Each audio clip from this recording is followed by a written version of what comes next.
Buenas buenas, welcome to Music Marketing TV. I'm Kevin Ochoa, and today I'm going to bring you a very special video. It's the second episode in our FabFilter Twin 3 EP series. So in this series, I'm going to write an entire EP with just FabFilter Twin 3, with the exception being maybe vocals and every now and then percussion, but so far I haven't needed anything else besides a choir patch. So I'm very excited of what is to come, and that I'm making pretty much all the sounds with Twin 3. Now, in this episode, we're going to delve a little bit more into some arrangement and some of the tracks that I already worked on, and I'm also going to continue writing some ideas. So I think I'm going to start off with writing some new ideas out. I have been listening a lot to the Oppenheimer soundtrack by Ludwig Göransson. I think that's how I'm not sure how you pronounce it, but you can look it up. But I just really like the score he did for Oppenheimer. He didn't have to do all these bombastic, extravagant, crazy sounds with lots of percussion and extreme sound design and something that was completely left field. He used what we have already, which is electronic composition and orchestration, and he blended it together really, really well. And I would say he even applied some electronic music ideas, like reaching the speed of LFOs, and applied it to actual orchestral music, where he I think he has a song where he changes the time signature, the tempo, I think like 11 times or so, which is crazy. It's something that does happen in acoustic and orchestral music, where you change tempo, but not so much. And that is something you can absolutely do with synthesizers, and that you do see done with synthesizers. So what I'm going about with this is I want to kind of emulate some of the stuff he did, but using just FabFilter Twin 3, because there's some tracks in his soundtrack where I can absolutely think you could get away with using just synths. I think one of them is either the Trinity Test or the track before or after that one. So one of those two tracks, there's a little clicking sound, signifying that the time is counting down for the Trinity Test to go on. But there's a lot of textures in his music where I think it can replicate it with a synthesizer. With his scores, he only used the majority of the thing with strings. So I think he's a string player. He plays violin. So he was asked to just use one instrument. So similarly, a lot of the times when I make demos, I try to just use one single instrument. And I want to, attempt to, get a really sophisticated sound out of one piece of kit, which is very difficult. And the fact that he did that with the whole score, where he's using mostly strings, it's very, very impressive. Yeah, I was really excited, about that soundtrack coming out, because I saw the movie and it was brilliant. It was a really good way to tell a really complex and really delicate story. But yeah, I really want to use the score he did for inspiration for some of the tracks here. Like I said, he applied some things that I see a lot of in electronic music. He applied it to orchestral music, and I think I want to try to do the opposite and apply some of his stuff and apply it to synthesized music. Anyway, so I think I'm going to do some little sketches here, where I literally just take some of his tracks, plot them into Cubase, do the tempo mapping, and then see what he did, and try to replicate some of that using FabFilter Twin 3, and creating tones with Twin 3 that are similar to the stuff he has in the score. So I want to take a stab at that, see how it goes for me. And then after that, we're going to look at the arrangement and finish up some arrangements for the Hardstyle track and some of the other tracks that I worked on, because some of them are already sounding quite interesting, and I think I could finish up the arrangement, and then perhaps the next episode focus more on engineering and sound design. But we'll see how it goes. All right, so without further ado, let's hop into Cubase here and start working with Twin 3. So let's open up Twin 3.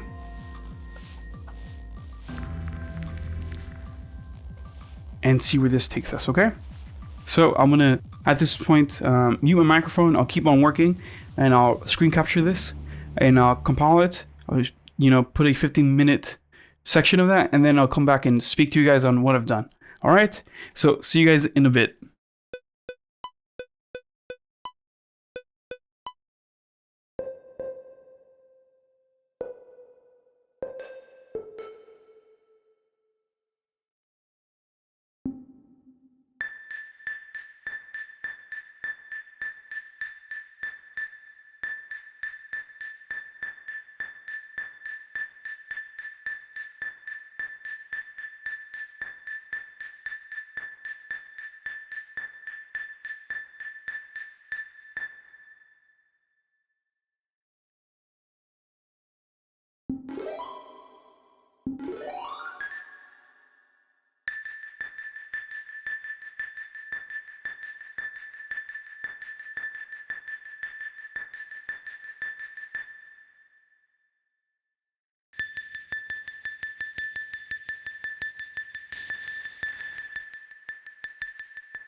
All right, so I'm done working for today.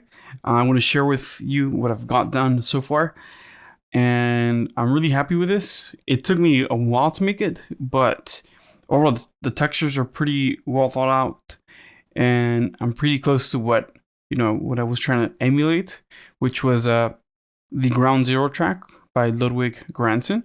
So I try to make some sounds that are really similar and structure it. Of course, it's a different key and a different chord progression. I mean, it's a little bit different, but I try to make sounds that were quite similar. So let's go ahead and give this a go.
right, there you go. There's the track. It's roughly 30 seconds, so probably like 4 minutes and 15, 20 seconds. So yeah, it's a little bit slow and then it builds up. So I think this is definitely going to be a cool segue into like the harder part of the EP with like a hardstyle and all that. So I think this is definitely a track that's going to be inside of the EP.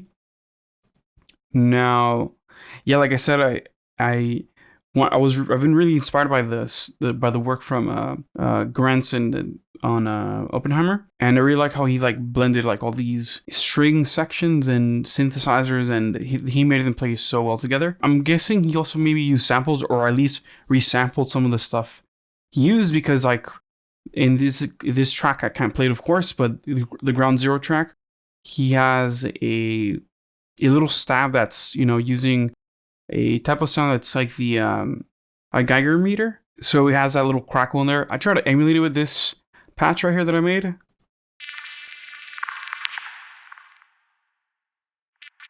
There's moments where I thought I got closer to it, and moments where I thought I messed it up.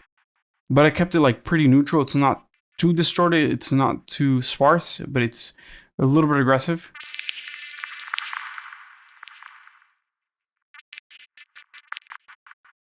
And there's lots of delay on this patch.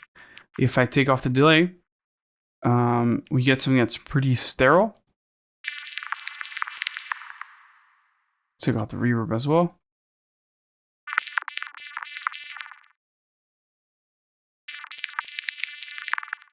And now that sounds like delay, but it's actually the LFOs working and modulating the oscillators, the filter frequency offset, and then some other LFOs modulating the filter frequency cutoff frequencies, and the other LFOs modulating specific cutoff frequencies. So they're all like phasing, and I also had them per oscillator at first.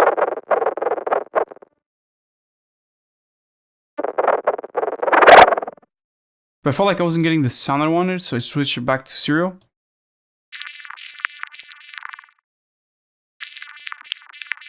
Which is definitely a lot closer.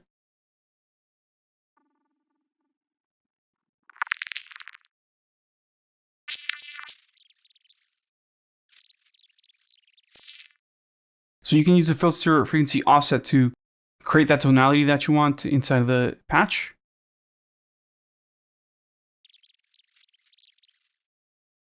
Let's go back right there. All right. And then I have the drive and the chorus, a little bit of chorus, not too much. Just so I can have a little bit of movement. If I had this way up, it'd be far too much, and I would not get the crackle that I want. Same thing with the distortion. If I push it down too much, I bring up too many harmonics.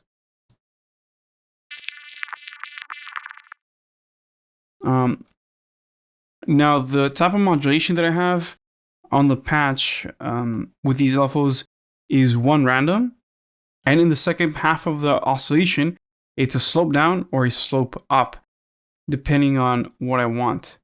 So this really helps the sound a lot, because we get a point that's random and then a slope, so it's gonna crackle in multiple places. That was my idea of recreating the Geiger meter sound. Of course, I've heard patches are really, really good at emulate that sound. I don't think there's one built into the preset bank here, so I went on my way and made one with Twin 3 instead of using a sample. The other cool thing is, since we're using the LFOs here, since we're synthesizing this, we can change how quick the movement is on the meter.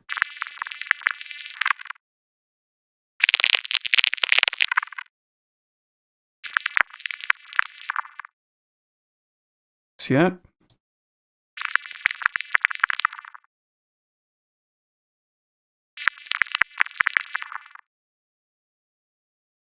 Now if I wanted to slope something up here at the beginning,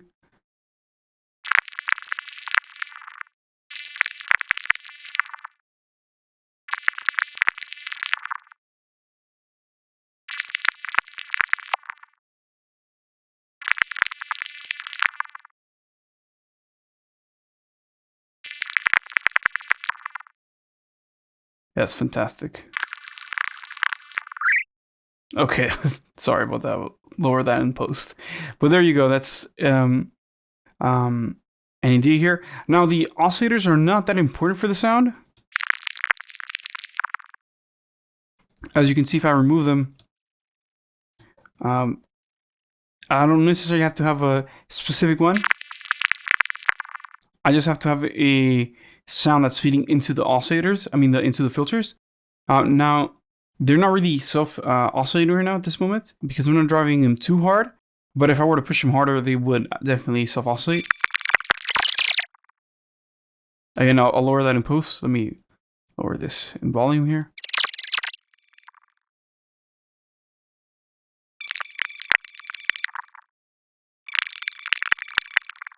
Actually, it's pretty cool. It's a little watery though for my taste. Maybe if I make the slopes a little bit more straight or whatnot, that would help. However,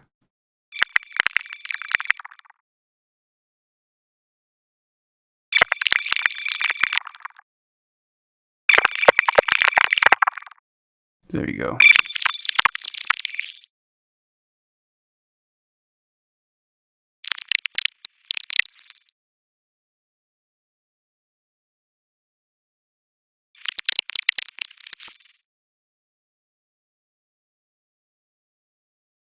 There you go. That's pretty cool.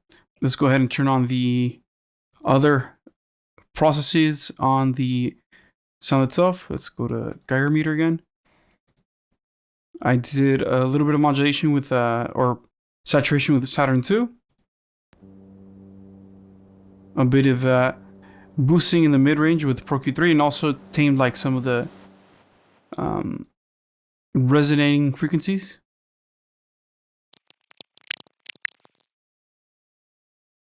Which are not as noticeable now, but they definitely were earlier.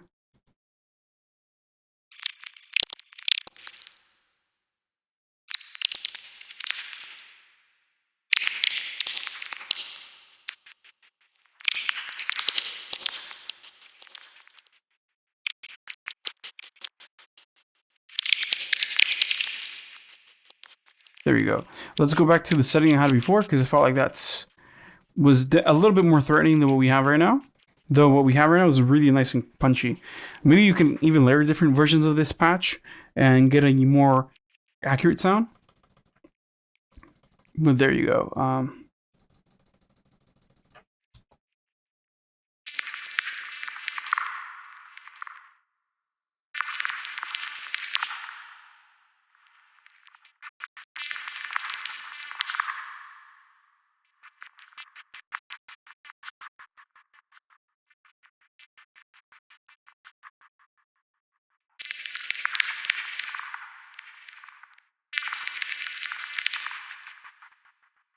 There we go. I also have an envelope that's changing the frequency of the XLFOs.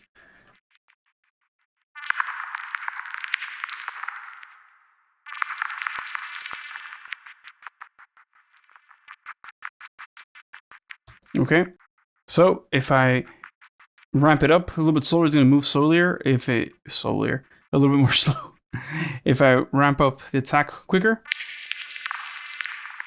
I'm going to get a nice little transient in there.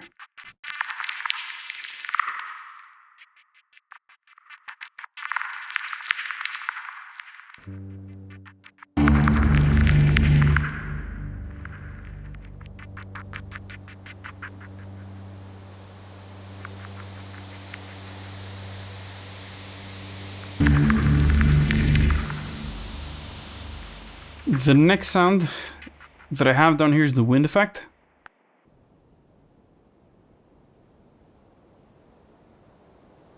Now, the processing that they have in the Ground Zero track is amazing for the noise. I guess they might have used a profile or a comb filter to get a really nice tight sound.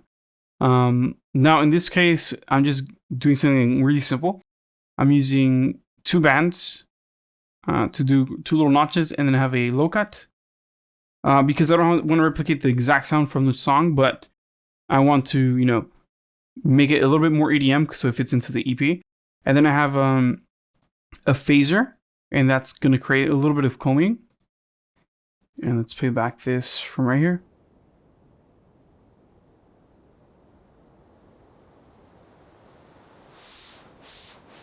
Hear that? But I drag in the phaser a little bit slowly. I have the XLFO that's modulating lots of parameters at the same time.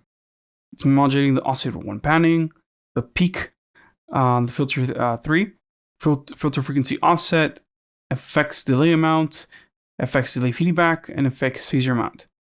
So right now the delays turn off, but if I turn on, it sounds like this.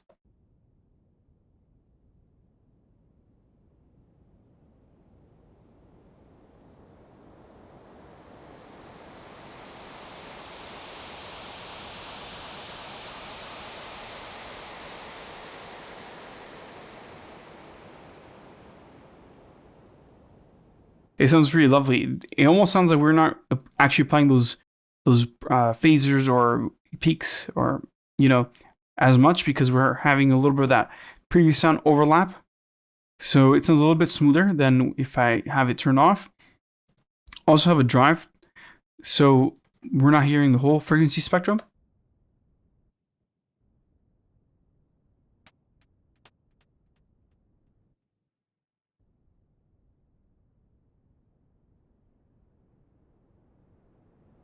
Instead of having everything, you know, play back, driving it will make it sound like it's going through the cabinet.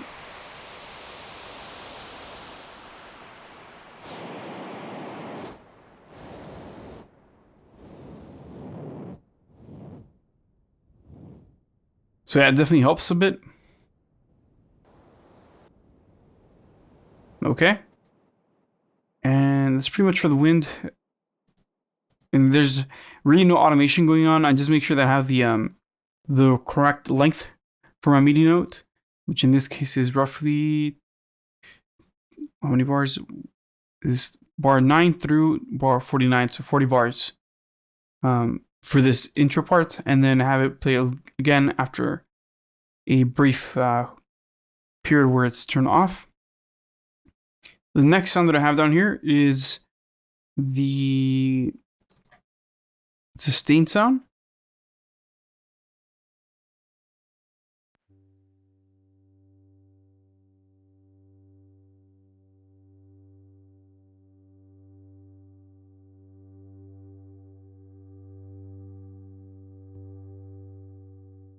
Now, in the Granson track, he blends in this either to trumpet or a low string.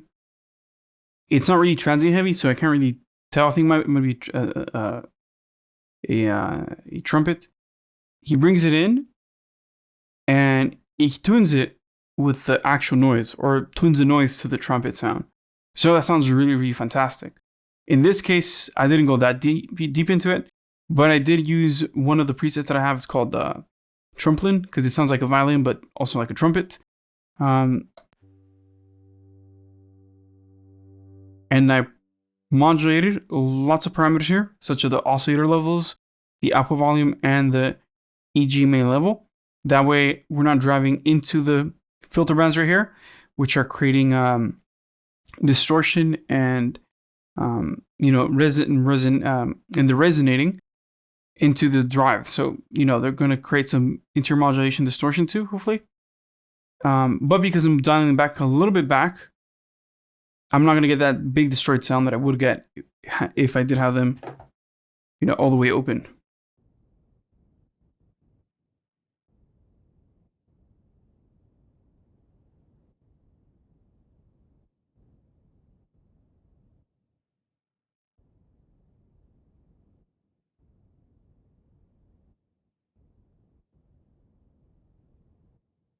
Can't really hear that because it's super, super duper quiet.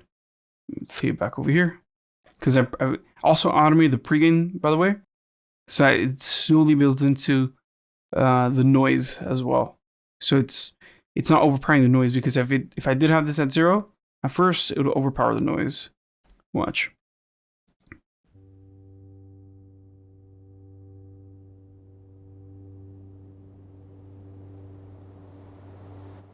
See that? So I need to have it a little bit lower.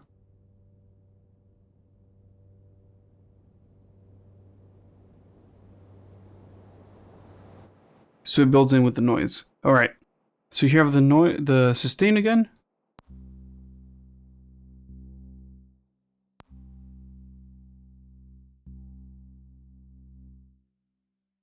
Come roughly over here.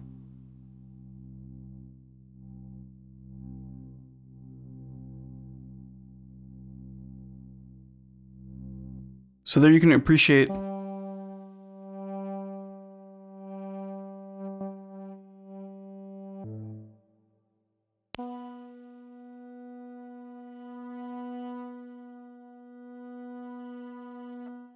how I basically tune the XY knob or slider, sorry, to create like an expression effect. And then I'm using that and automating it to create some movement here.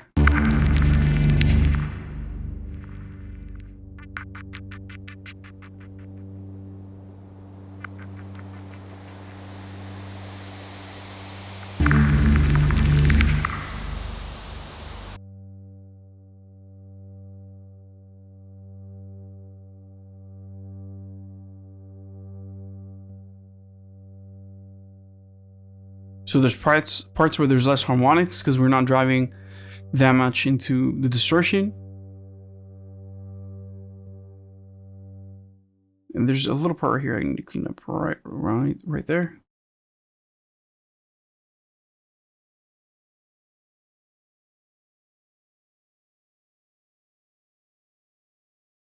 There we go. So that's pretty straightforward patch. Again, go look at the last episode of the channel where I show how to create these physical modeling patches using noise, because that's basically what I'm doing here again. I'm doing a little bit of noise, some sound waves, and going into filters to create that. And I'm just using this XY parameter to drive into them, okay? The next sound here is the distorted bass. And this is again the same idea.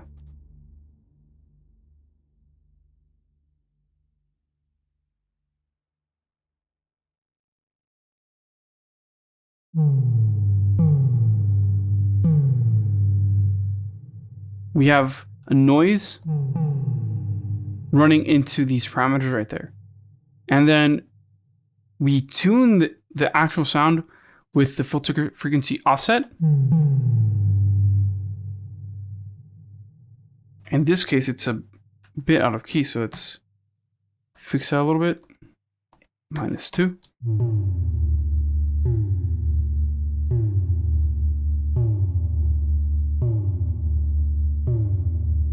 There you go.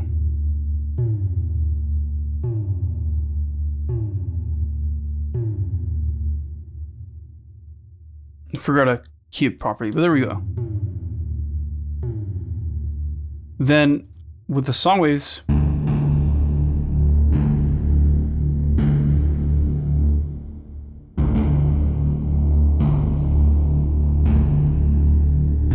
you hear how the song waves are in key. Now, if you tune the filter, it's going to sound a little bit more harmonious, like I just did now. So if it sounded a little bit sloppy earlier, that's probably why.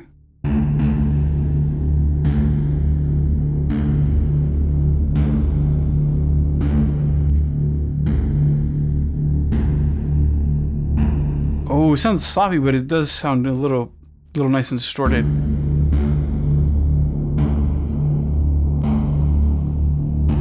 Oh, it's difficult. Anyway, well, there you go. That's the idea again. We're resonating noise and some oscillators into these really distorted, really driven filters.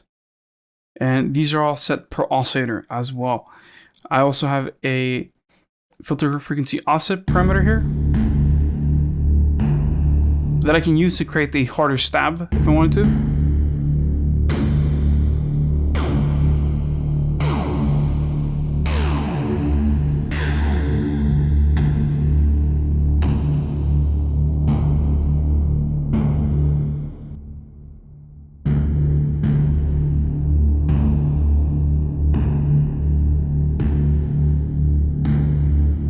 I think I'm gonna keep it in. That sounds nice and tight.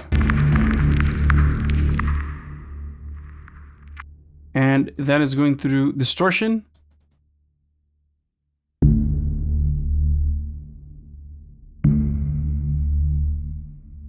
There's an envelope that's, you know, the sustain's really diminished compared to other patches that I have.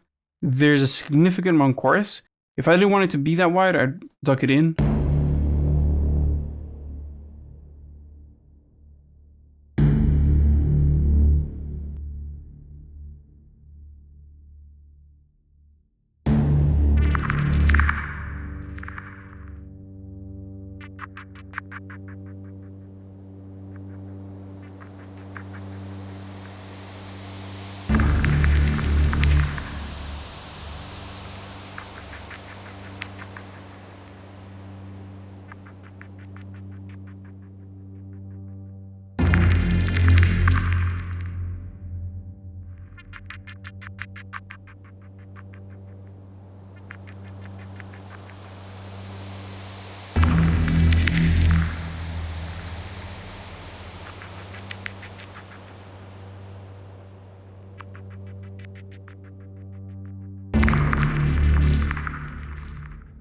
Now this next sound right here,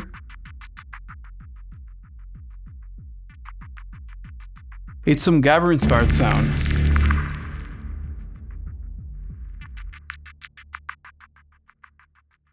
And in the track, I think he has like this either it's a modulated or a modular synthesizer, but it's going boom, boom, boom, boom. Or he's using a sample, I'm not sure, but it sounds like an explosion's beginning to happen. You're almost leading to the explosion from the bomb in the movie. So what I decided to do was to make like a hardcore bass.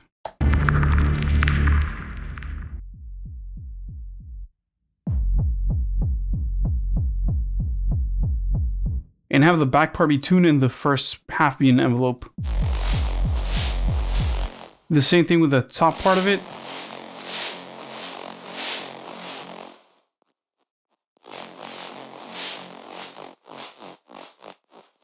It was partially an envelope or punch until I decided to start modulating some filter frequency peaks on this one, and also the oscillator levels.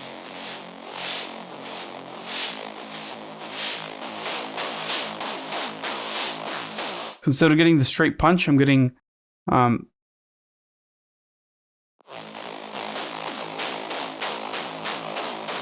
instead of getting that straight punch like I would right here, I'm getting this extra white noise thanks to distortion.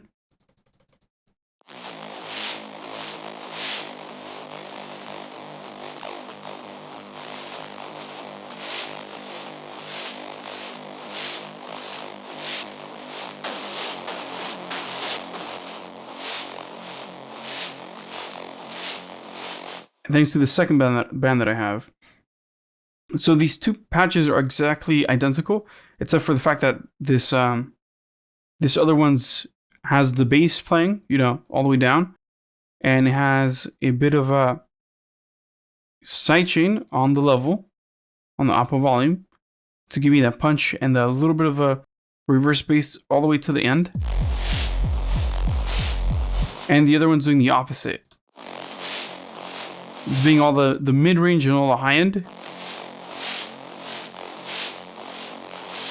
And that this LFO is working on a per measure basis, whereas the other one's on a quarter beat. So I'm triggering both sounds with a quarter note, but this one, because modulation's running on the whole measure, we have a burst of white noise. We bring it back down a little bit on the third hit. We bring it down for the fourth hit.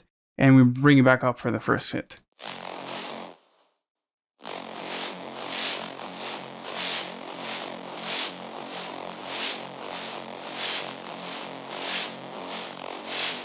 And I'm also modulating the reverb with this.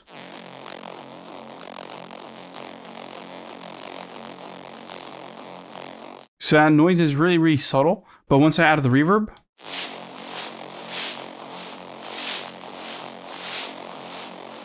because it's a very short reverb, it kind of creates more noise, which just sounds raspy to our ears. And the brightness is a little bit higher, because if I were to tune it down,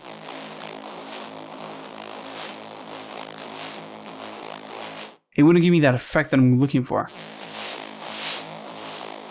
It's almost like creating a really low shaker. But there you go. It's quite cool, in my opinion. And instead of having those hardcore kicks go wow wow wow, we're doing the opposite. We're creating like whoosh whoosh.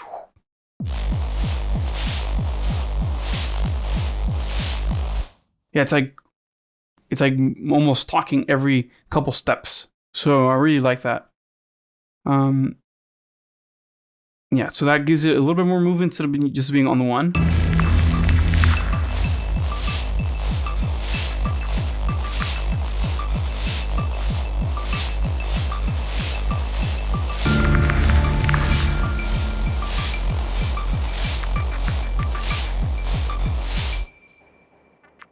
Okay, we should probably talk about the cold piano now.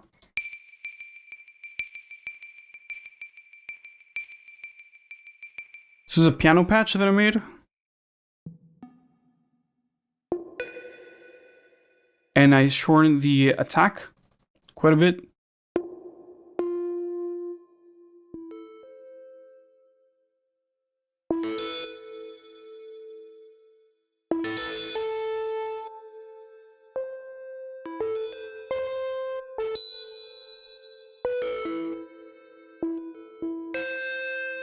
And every time I hit it, depending on the velocity I apply to the keyboard, I have more resonance on that peak offset and more drive.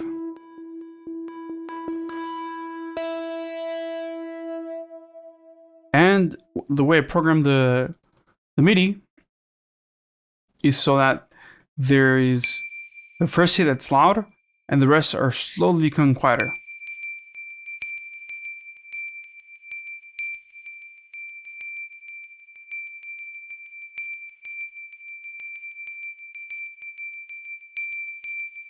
Of course, the notes reduce in length.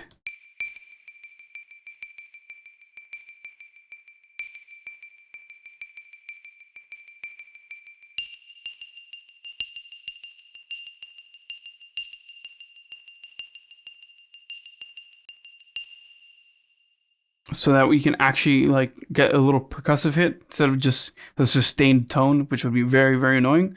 This patch is already kind of irritating as it is if you just hear it over and over again.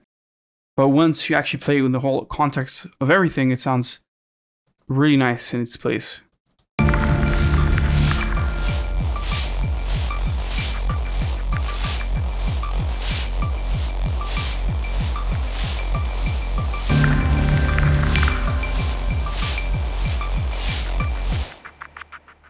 And to accompany that sound, I actually have some syncopated sound here. One of them sounds kind of like a piano.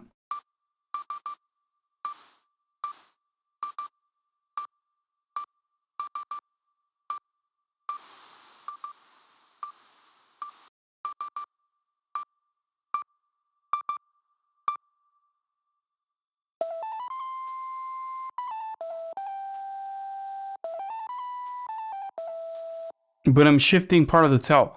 And I'm also playing really short note.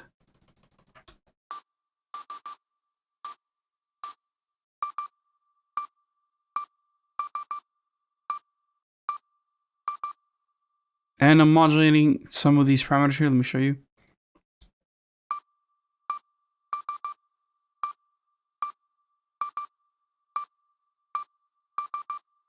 Like the oscillator level, and the filter peak, oscillator 2 level.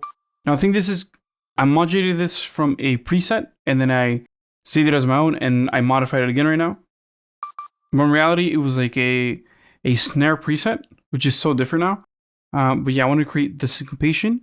I do have those white noise oscillators on there to create the little percussive sound.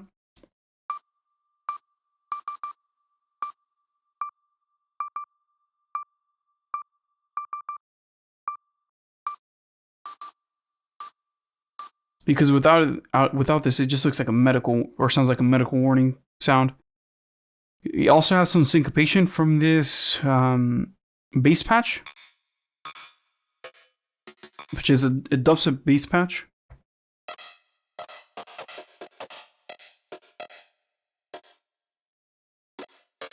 And I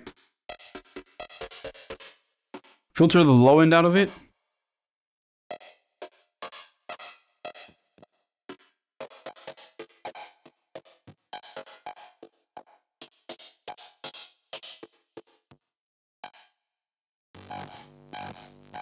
There you go.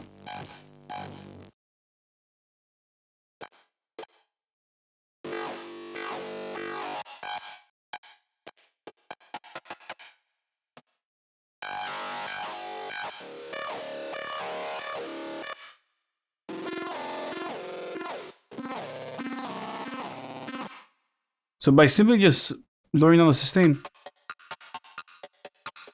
I have this really nice plucky sound. Lots of harmonics, as you can see here.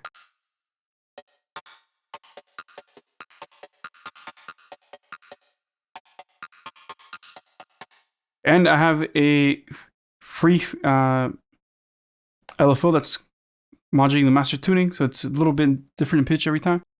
And I'm also modulating lots of parameters with this X LFO level. Oh snap!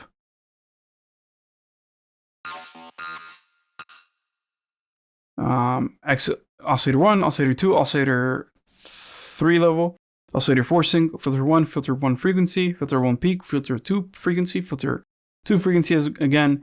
Some of these parameters I modulate twice to create more modulation from the same parameter. It's not the same as having one all the way up. It definitely sounds different. And then I have filter frequency 4, filter frequency offset, peak offset, reverb effects amount, delay feedback, delay 1 filter frequency, delay 1 filter peak, delay 2 filter frequency, delay 2 filter peak, phaser amount, phaser feedback, FX drive, and output volume. Then I have another LFO that's on 8 bars on the filter 3 frequency.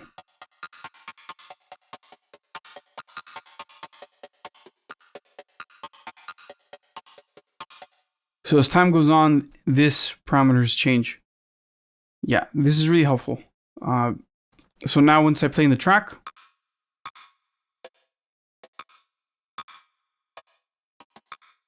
it doesn't sound like the same boring hit.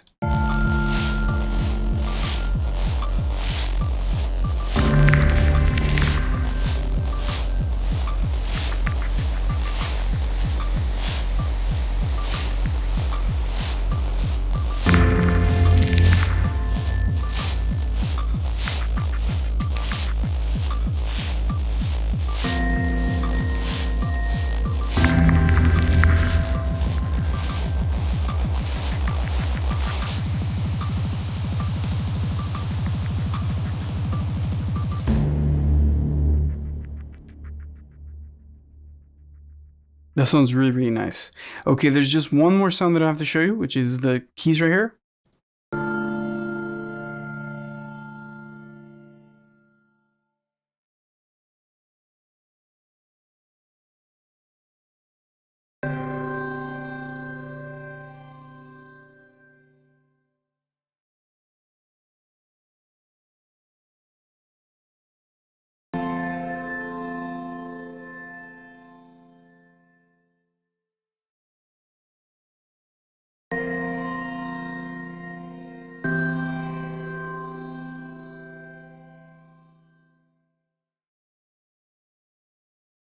Okay, so in the original track, I'm referring to as if this was a carbon copy of it, but it sounds really similar, but it's not exactly copy of it. It's a structural copy.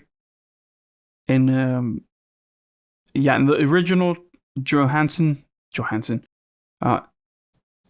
track, he has a sustained piano. I don't have a real piano to use right now because we're doing this as a challenge.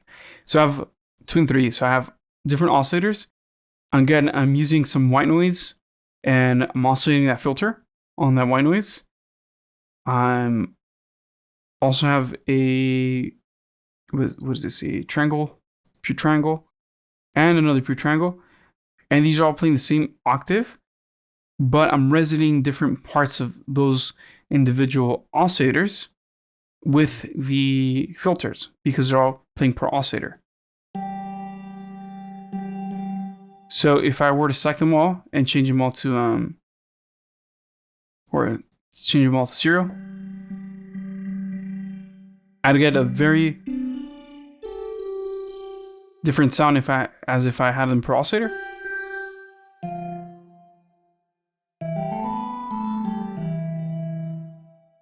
If I move them to 0, very, very different. So that's super important for this sound.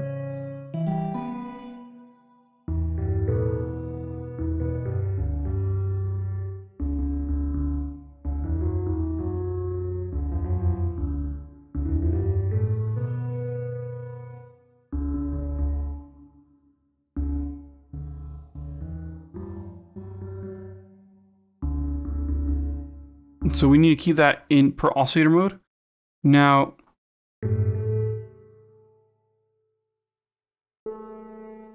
each oscillator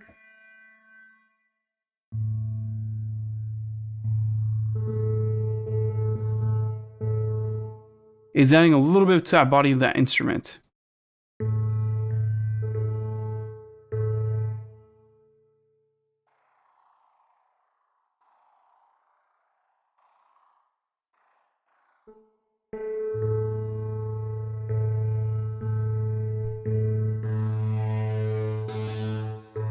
And I have a drive amount.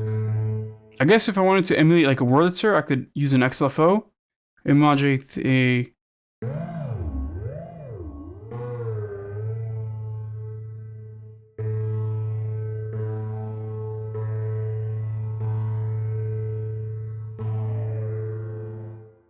the pitch and the filter frequency offset.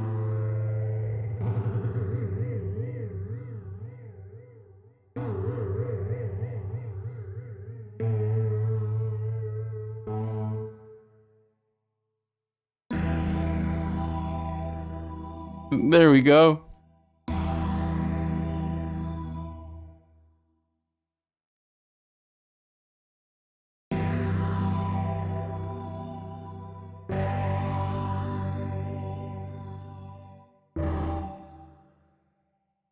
I'm playing a 2-octave keyboard, so I can't really get too much out of this, but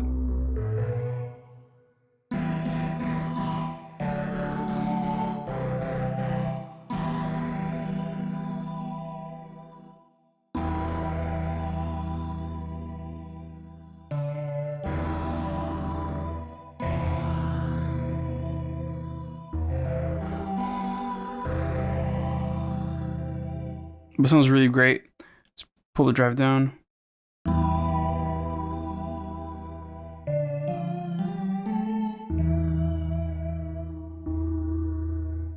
Anyway, yeah, so that's the idea, to create basically different filters that will resonate differently and add them together. I have a XLFO modulating the filter to frequency and the output volume. So we don't have a straight stagnant like saw wave or triangle wave. If I change that, sounds very different.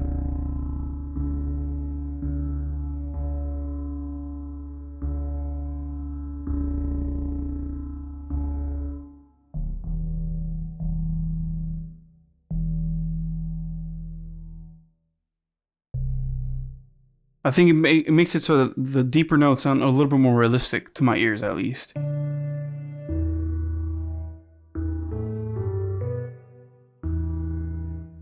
Okay. And the filter peak offset.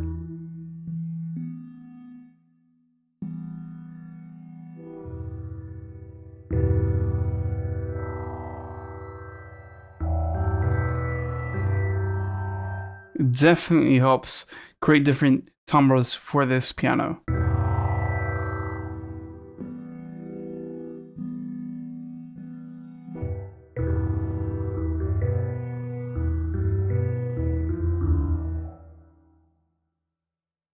Let's try the arpeggiator.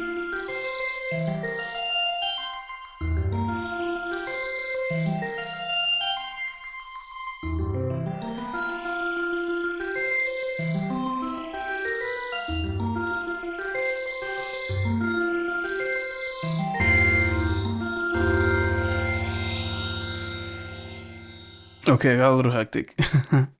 Anyway, that's how I get that type of sound. I'm also adding a little bit of phaser, a little bit of chorus, just because I want to make things a little bit wider. And reverb, lots of reverb. So I created the original patch in the past video too, but I definitely did some changes to make it sound a little bit more realistic.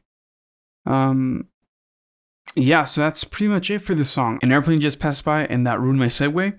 Anyway, I hope you enjoyed this track right here. Let's move on to the next one. All right, so here is the track, the orchestral feature bass I was working on. It's become a little bit more electronic sounding than the previous version I had of it. However, this is like much more ranged. Right now, I have everything inside one like track inside FL Studio, but for those of you who do know, tracks don't really determine how deep a song is inside FL Studio or how many layers there are. In reality, it's how many instruments you have on the channel rack and how many of them are getting triggered by the specific clip there is or pattern. Okay, so actually I did a little bit of a challenge. I tried to do as little automation as possible. So I built in the riser and all that type of stuff into the actual synth patches here. So yeah, let's hear this track back and see how much progress I've made on it so far.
right.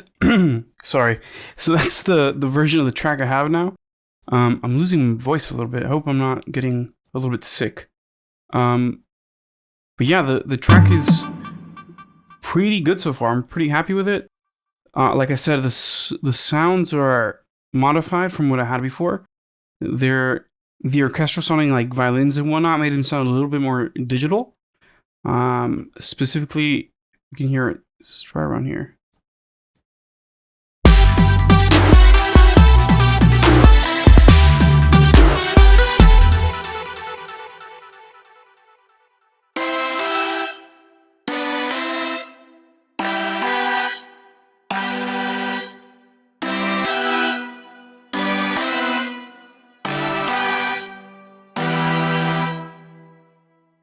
Yeah, so I try to make it a little bit crispier, and have that little click that when you strike a violin you have. Usually it's used for like as a more percussive hit, like during from what I've heard, it's usually used in like scary movies, and they really try to be aggressive with the violin rather than being soft and gentle. So I wanted to have that attack like it, but also have like the actual sustained. So because we're using a synthesizer, we can have the best of both worlds, and we have that clickiness coming from those three instruments. And then once the bigger, you can think of it like a cello comes in.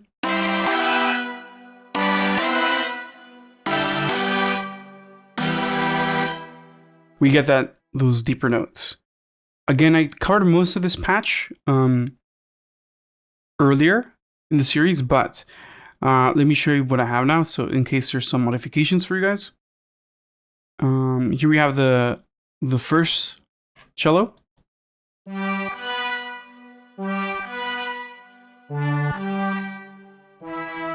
Now to come and think about it, I made it sound a little bit more like a trumpet, hence the name Trumplin. So this one's a little bit more soft, whereas the other ones are the ones carrying the attack.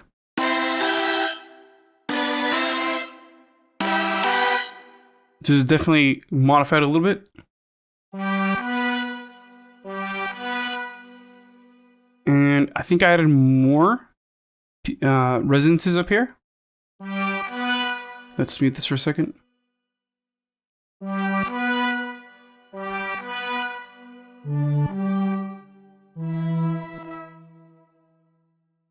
Yeah, so that definitely changed. I'm also doing some syncing up here.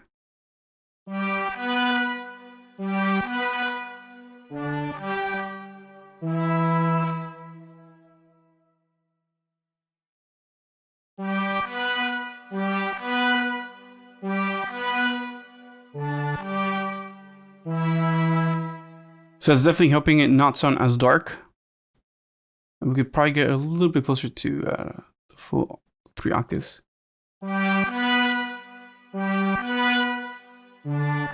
Okay. And then I'm pretty sure I also drove this a little bit harder.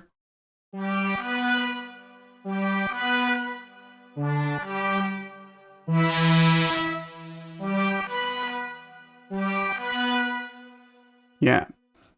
The reverb, it's pretty much the same, I think. And the envelopes are definitely a bit slower ramping than before. So, yeah, they take 257 milliseconds on roughly the second one, and the first one takes 329 milliseconds, and that's on the oscillator 2 level. And this is on the oscillator 1 and oscillator 3 level. So I'm getting some modulation on those oscillators. The other thing I did do is I added a timeless 2.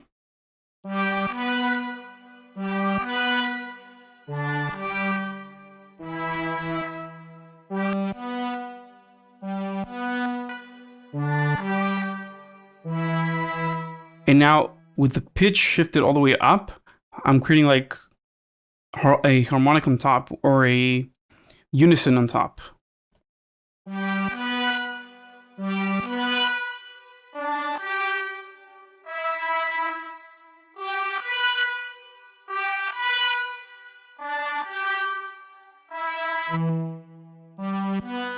Cool.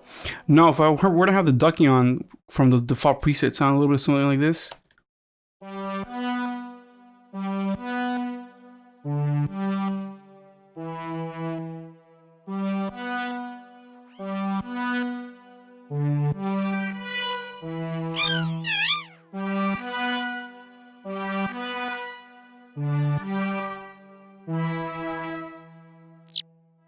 So it does help a little bit to duck. However, I didn't want it to do that. I wanted to have the whole thing present. And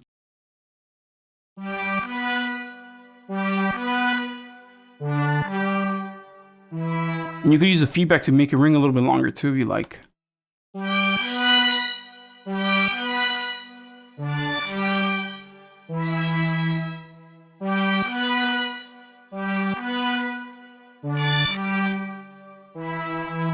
But I kept it very subtle at 3%. Now the other ones, the other twins, I think they're grouped together into one.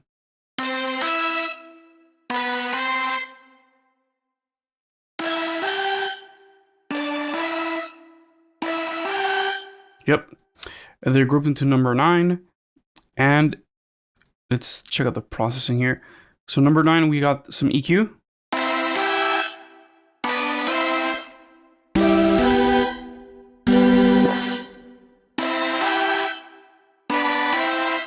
To make them less space heavy. And then I have a timeless 3. Again, to create that overtone, like I did, or that, sorry, not overtone, the unison with the pitch shift up. But this time I'm having the mix a lot higher, 52%, and also have feedback.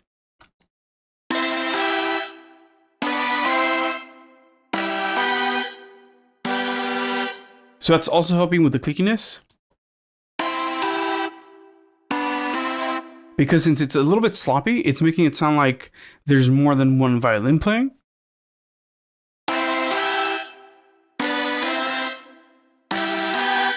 And if I were to increase the delay time a little bit,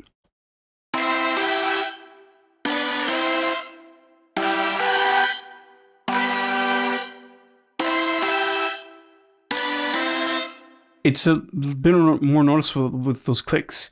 So yeah, I just wanted to keep it a little bit lower though, around 6 milliseconds. I felt like that was enough. And the feedback is set at 35%.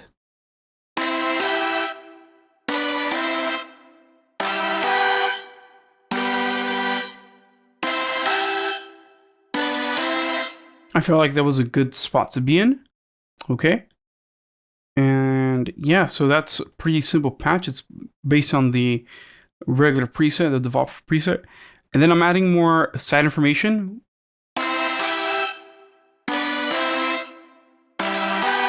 Because what I did was I brought it much lower than it was before in the other mix. And I have a Pro R.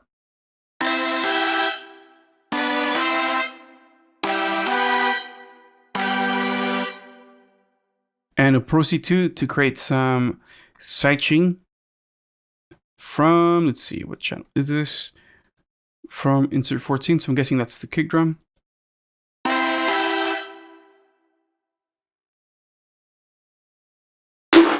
Oh, the snare.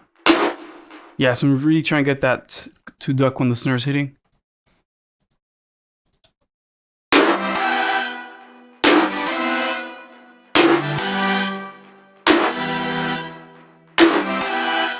So with that Pro C2, we don't get that effect.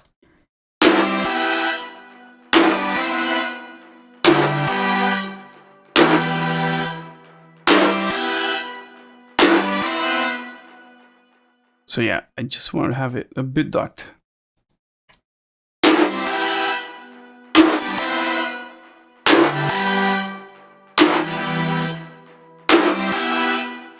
And it's fascinating how even though we're doing sidechain, we still have the click. And if I give it a little bit more attack, we'd get more of that click.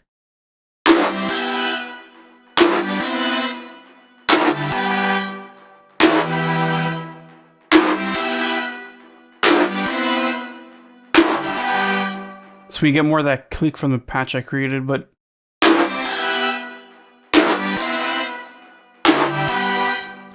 I think it's good enough like that. I really like it. I don't know, like I couldn't replicate the violin one-to-one. And once I did this, I was like, okay, it sounds a little bit more original, a little bit more natural per se, in the context of the rest of the track. Let me just take off those timelesses to show you the difference.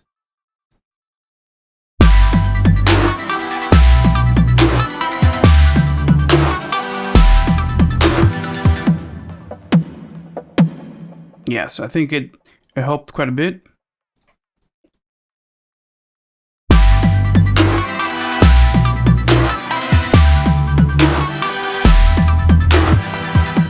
So I think that's the biggest difference, that I dialed in a cleaner tone, whereas before it was even more distorted, I believe. And that's the cleaner one, and this is the rougher one.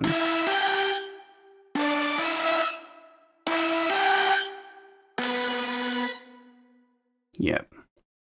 So yeah, and there's a modulation in the filter frequency offset, which is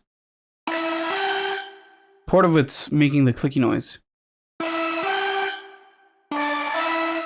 Without that modulation,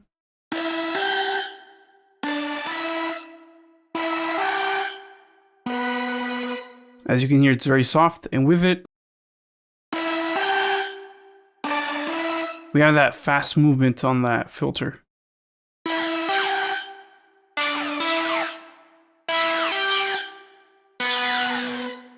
I think I had something like this a little bit in that track, or another one. I can't remember which one. But yeah, there's a fair bit of modulation amount on that parameter. Because we're basically going through, let's see, we go to 3 point. Yeah, we're going through a few different octaves right there.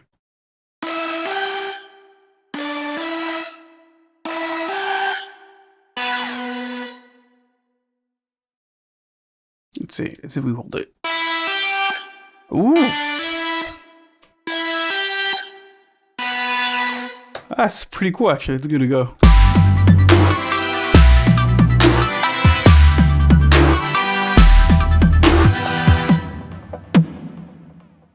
Let's try it.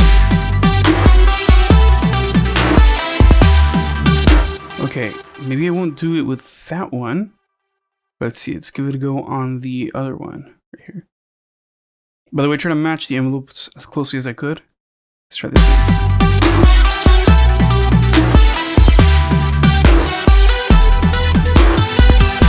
Nah, you definitely have to do it in the other one. And it gives us some crispy top end.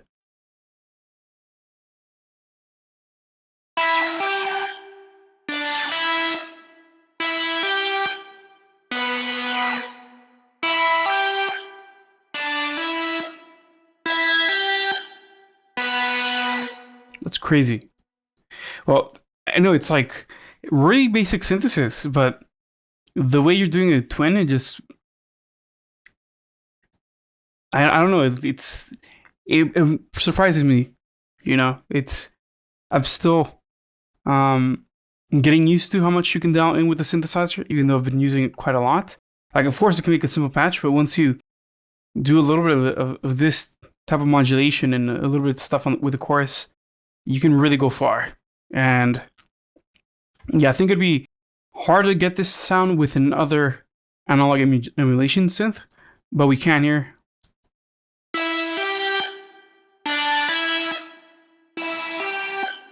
You see how harsh it sounds like that? And then you do 32 voices and bam.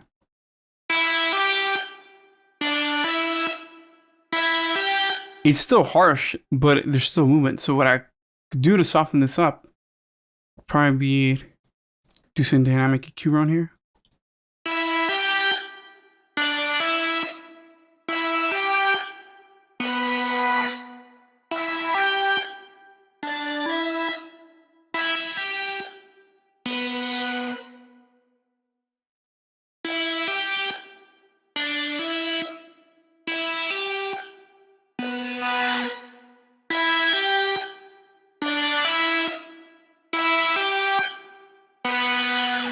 There we go. I think that gives us a complete different sound and a complete different feel.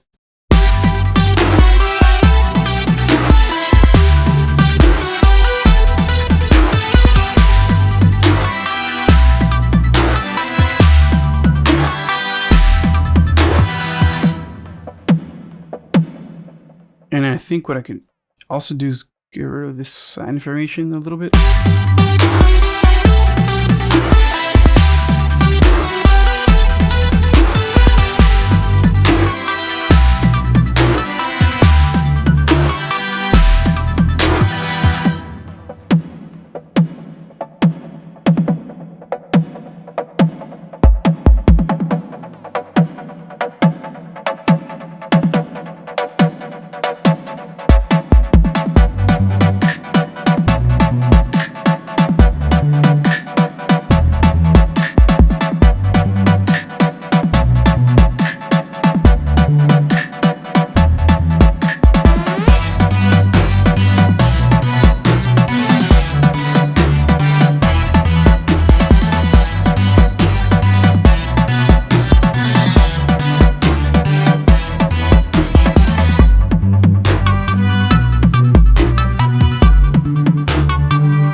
Okay, so I really like this break right here because it gives us this break from all these harsher tones, and we get this low mellow sound.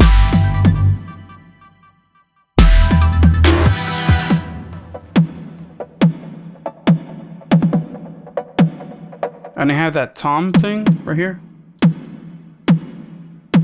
And then the pluck.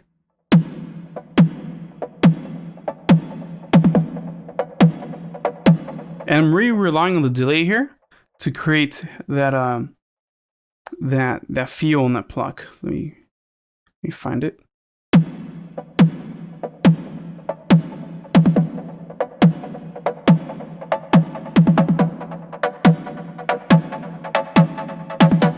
So there's a right and left delay between the filters on the delay, and they're playing 1/8 note and straight.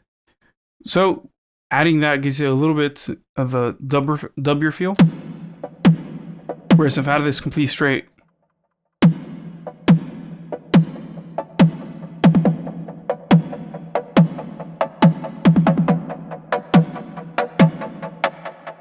it's just a little bit too straight, you know?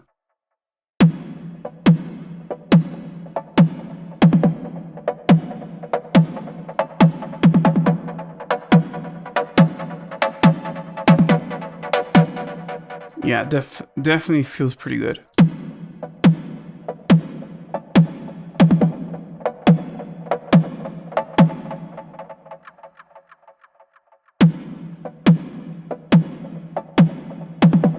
Yeah, so I do enjoy the fact that we have one delay that's, I think the right one is a little bit more delayed. So yeah, I think it definitely helps. The other change I think I did to this patch was I boosted the resonance right here.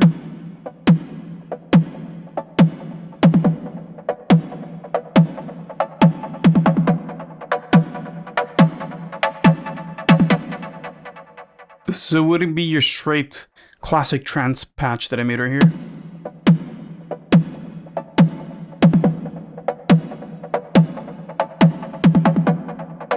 It definitely gives you a little bit more like a guitar feel where the mid-range is boosted. You could also add delay here. I mean, the distortion, pre-effects.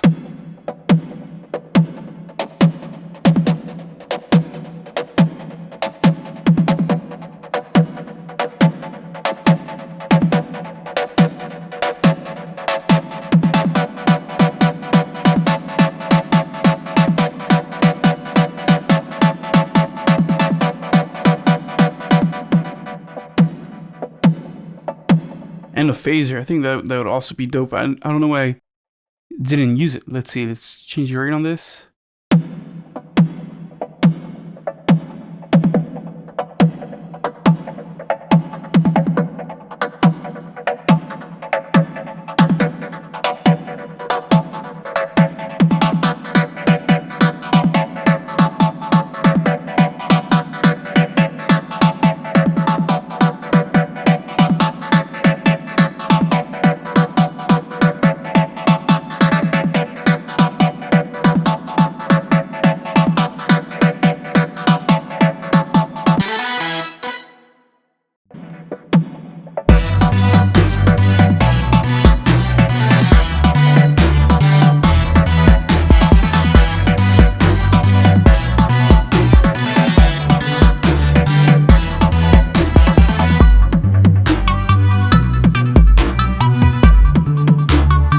Yeah, I think what I would do though is automate it on and off.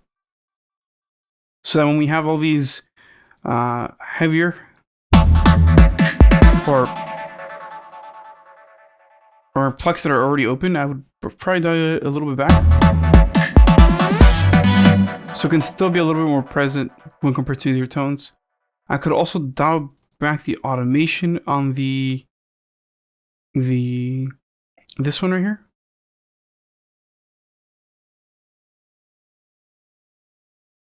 And probably make a slider for it so I can reduce the filter frequency offset and in that section of the song.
I think it's quite cool. So yeah, that's that section of the track. Again, I want to create something that's a little bit more spacey that, you know, would give rest to your ears because there's so many sounds playing during the drop and during the build. Yeah, so I wanted to create the beat part right there. Now for the build up, there is a little sound that pitches up, I think the last quarter beat.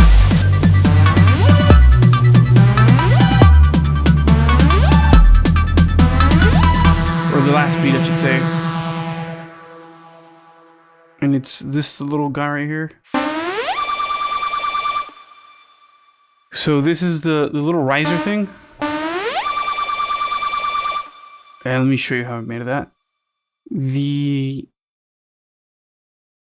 oscillator 1 detune is being modulated by an envelope generator that has 628.2 milliseconds, and I calculated that to be the length of the necessary to pitch up right here.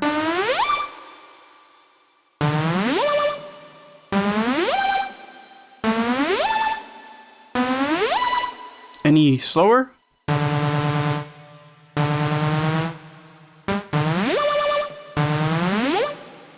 And it'd be too quick and too sudden of a rise, and it would not fit with the rest of the track.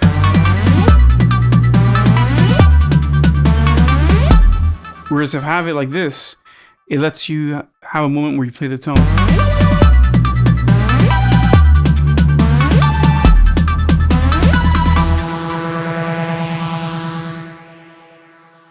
And it creates a perfect moment for that riser to come in, and you could say it's sort of an introduction to that riser.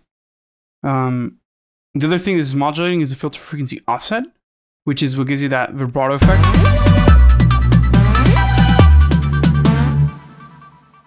Along with the filter 1 and filter 2 frequency modulation there. So we get a slide and then the movement. So without either or, it sounds really strange.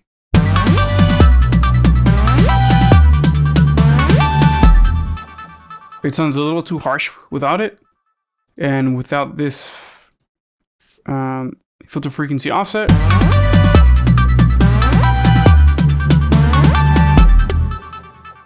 The filter movement is not keeping up with the oscillator movement. So that's really important.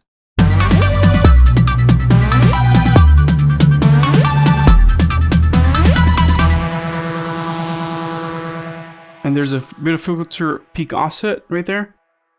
And along with reverb. So I wanted to keep that in there without having to add it. And then finally, like I said, it sets up for the riser effect here.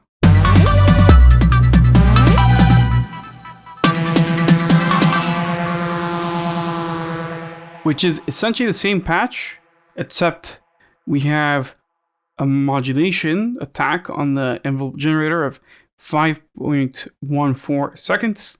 So that's exactly what we need to have for a riser that takes 3 bars in a track that's at 140 BPM. Again, use a calculator to figure that out. It's super simple. Just divide 60 by the amount of BPM you have. And again, we got that filter frequency modulation with the XLFO. That's pretty much it. I think the other thing I added was... No, it's pretty much it, yeah, because I have the same amount of filters as 14, yep. And I think the only thing I added was delay and the phaser. So delay, now this one's straight on. We don't have any dubbiness on it. And then the phaser is modulating at a rate of 0.19. So yeah, it's not too quick, but the depth is a lot more deep. It's 75%.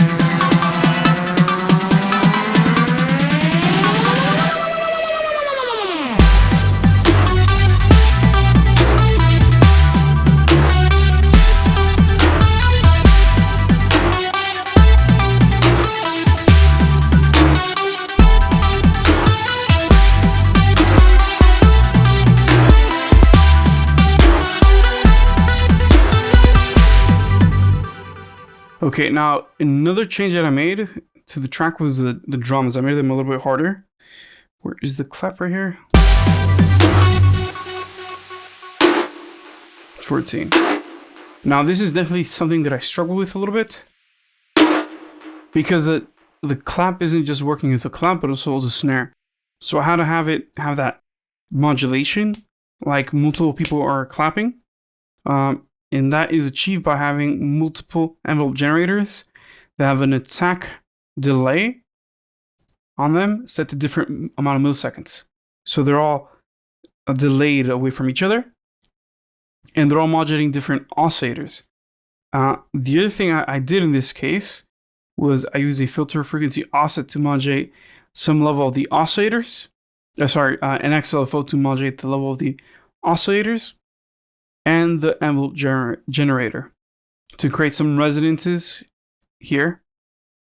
And the other thing I'm doing is I'm using the envelope generator number 5 to modulate the oscillator peak level and the filter peak levels as well of certain filters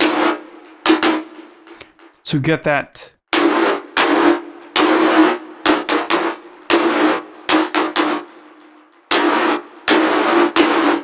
modulation on the actual timbre of the snare or the clap, however you want to see it. Yeah, so that's what I did. I also added a lot of boost here.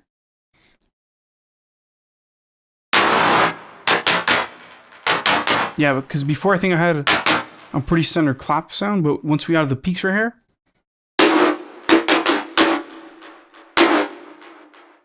we got a boost in that frequency, which is around 300 something hertz. So it's a really high pitch snare. If I were to take it off,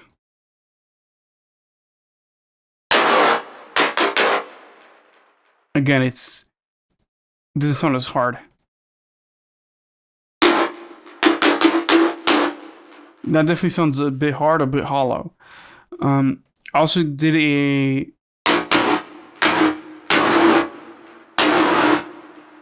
hot cut filter just to make sure our frequencies weren't going too low, because if they are, that sound is not as defined as it is now with that high cut. So there you go. I think that's pretty cool. Now, if you do keyboard tracking on here, you can get different pitches on the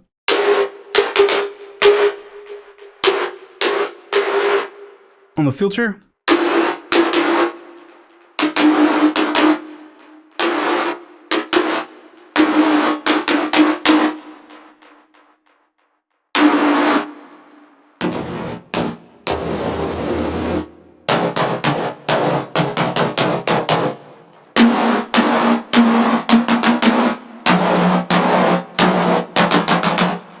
But I would also recommend to map these to C, so you can actually play in key, because as you can see right now, they're a bit all over the place.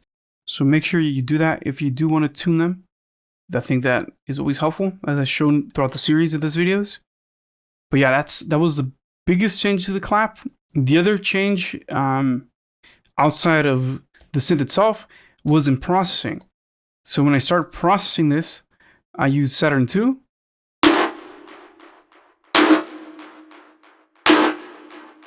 To control the dynamics.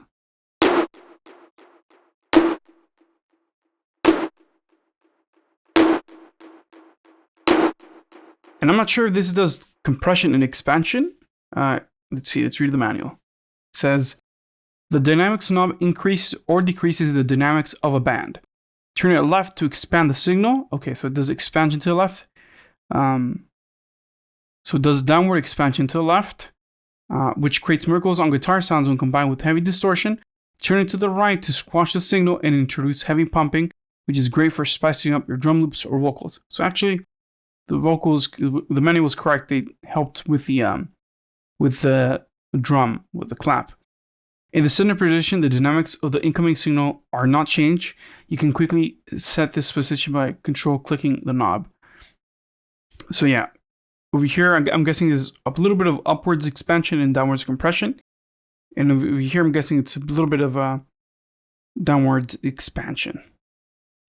Or it's doing upward expansion and then decreasing the level. I'm not sure.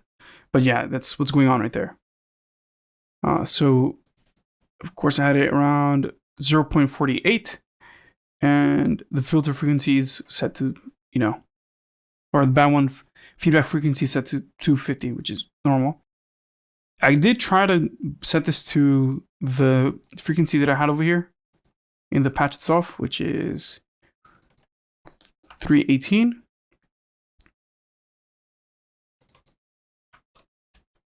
That's a really cool thing about FabFilter plugins, that you can just copy paste settings from one another. And I added a little bit of feedback. But I'll fix that in post. It's a little too harsh for me.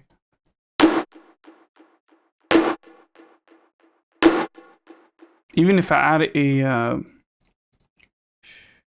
an envelope generator or envelope follower,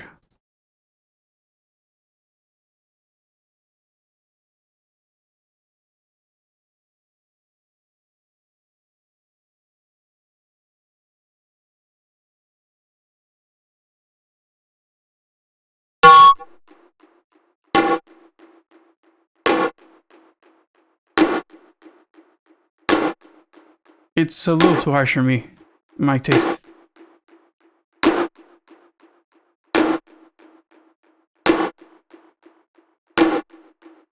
Maybe if I divide this by 2 and half it, so we 150 plus 9, 159, let's see.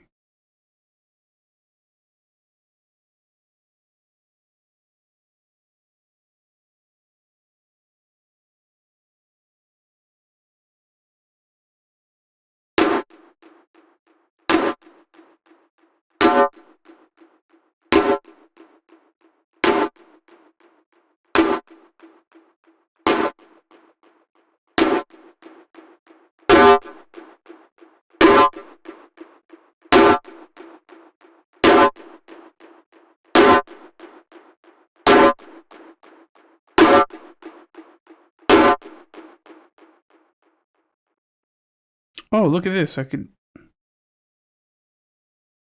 use this as a trigger.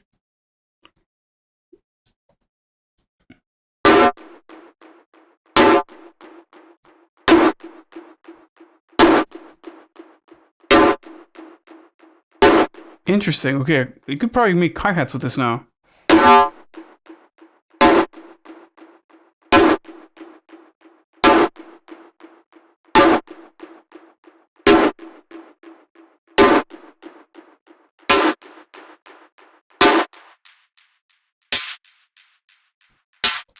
Let's get rid of this high-end bump though.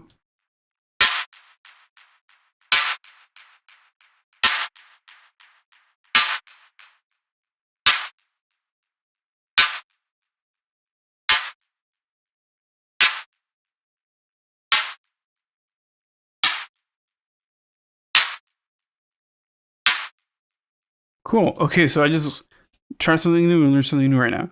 It's awesome. So that's, relatively cool that I can use this feedback.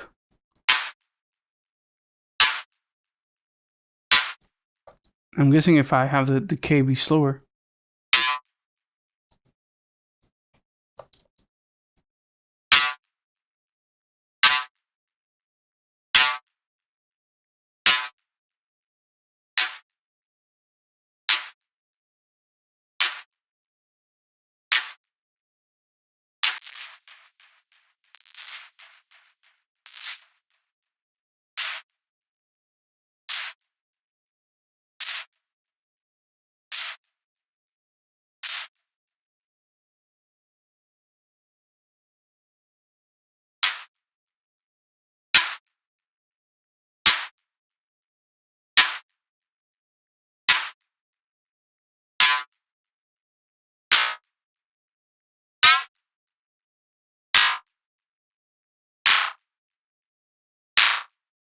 Oh, that's so cool.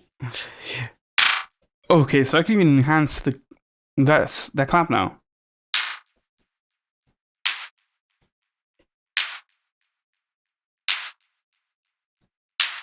That's so cool. And I could probably add another Saturno and have that do my main distortion.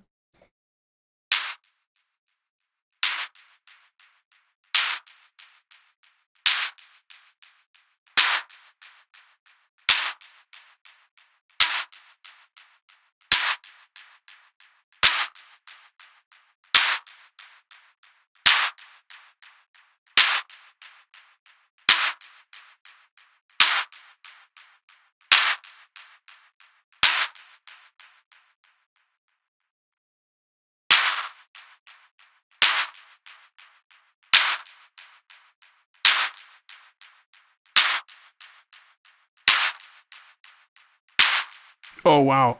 I could use frequency now to actually change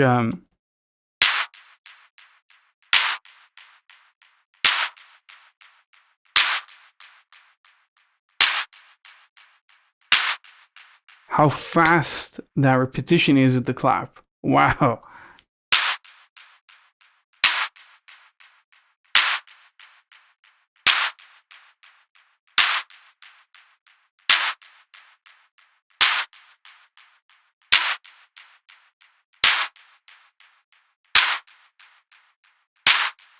Oh, okay.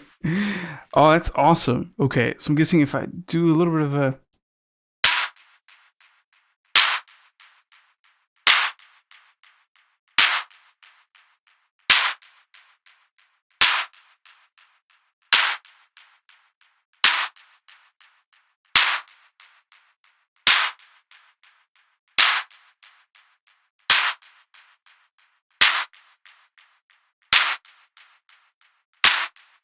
oh, it's fantastic.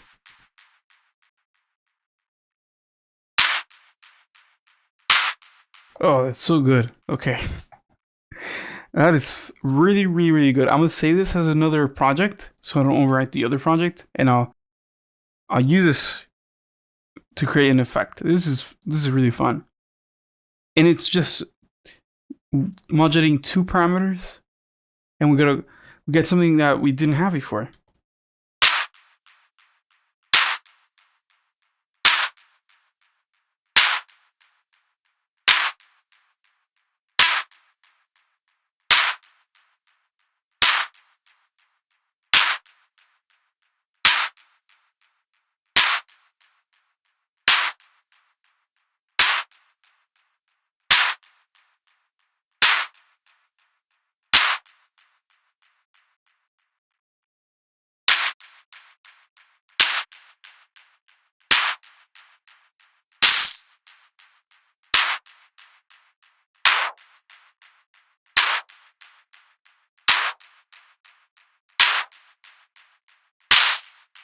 Oh,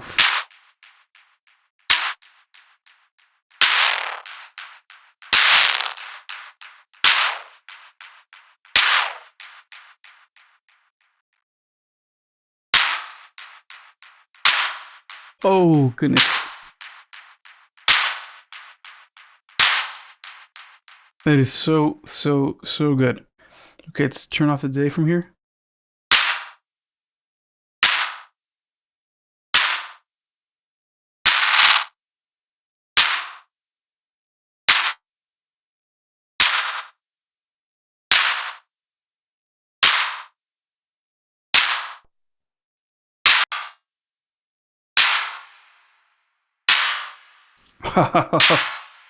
Wow, that completely changes the sound now.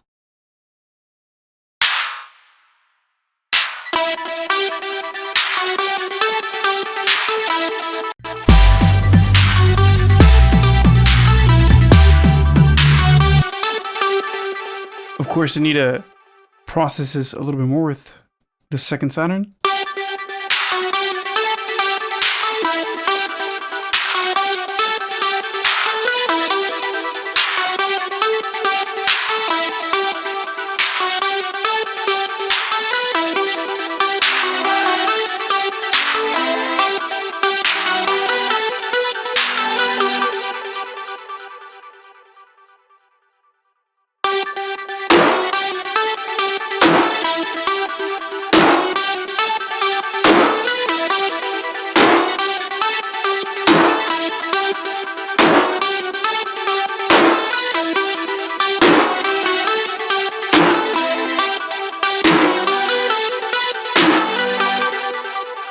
Yeah, it makes it even heavier.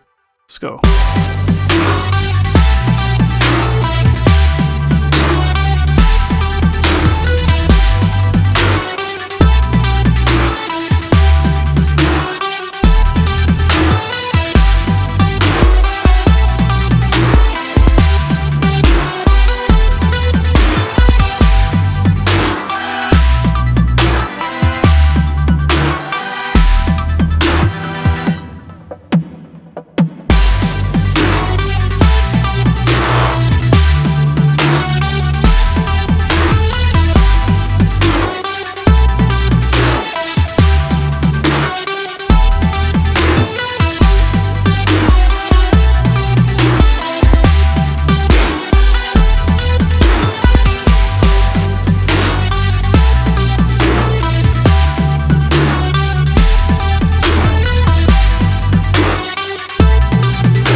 Really cool.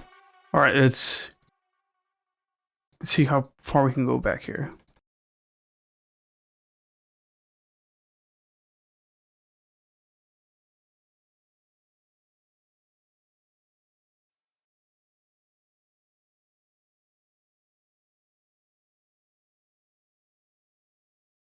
Okay, that's as far as I can go back. But yeah, there we go. That's quite impressive that we're able to create such a distinct and detailed sound.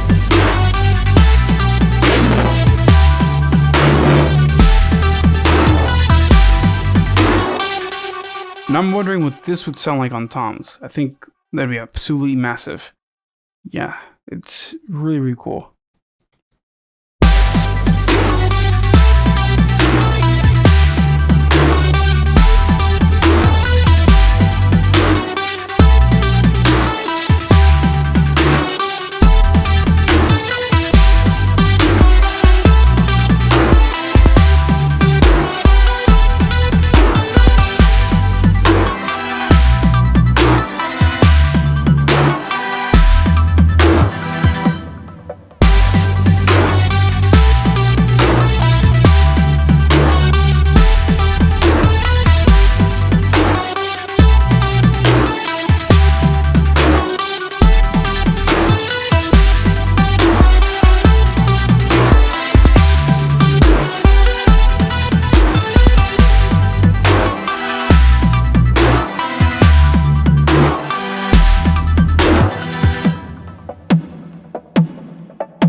Okay, so one other sound I want to show you is a snap.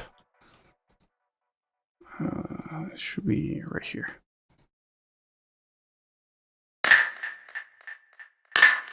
Which has now been changed because I have it in the same bus as the other clap. Let me change this. Okay, that's more like it. Let's add some of that processing though. Let's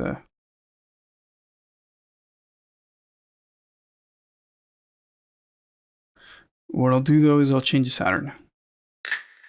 Okay. So this patch is really simple. It's basically that same trap clap that I had before, with some resonances added. See that? And I opened up the top end right here a little bit. And the decay slope is a lot shorter. And I muted two of the envelopes nearly all the way down. And I have just two envelopes to trigger the initial hit of your snap of your finger and the actual hit. Because the actual noise in the snap is not made directly by this. There's a little... I'm not sure you're going to be able to hear on the mic, but there's a little brush noise that your fingers make when they brush against each other, and then you got the actual snap hit and the little resonance when it hits your actual palm. So I try to recreate that with the second envelope generator here, which is modulating again the peaks.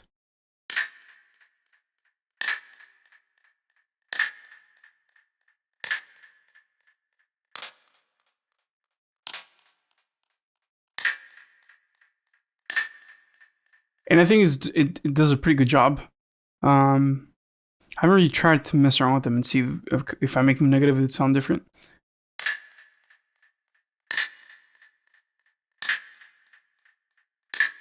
It does sound a bit different, but it doesn't sound too deep.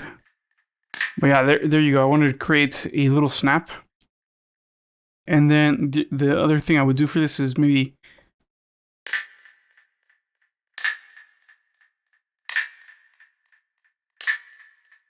clean it up a little bit more to make it sound a little bit different from the clap. And I would also add probably a little bit more reverb.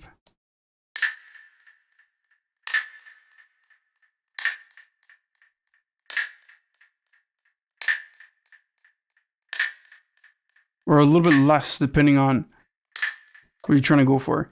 For example, if we want to have something that's a little bit more realistic, I'd use a small drum wood room or drum studio.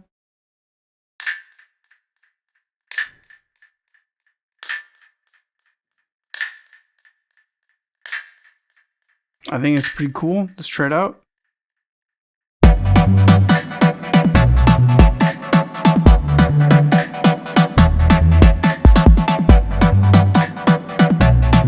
And let's remove the reverb from the actual pad itself.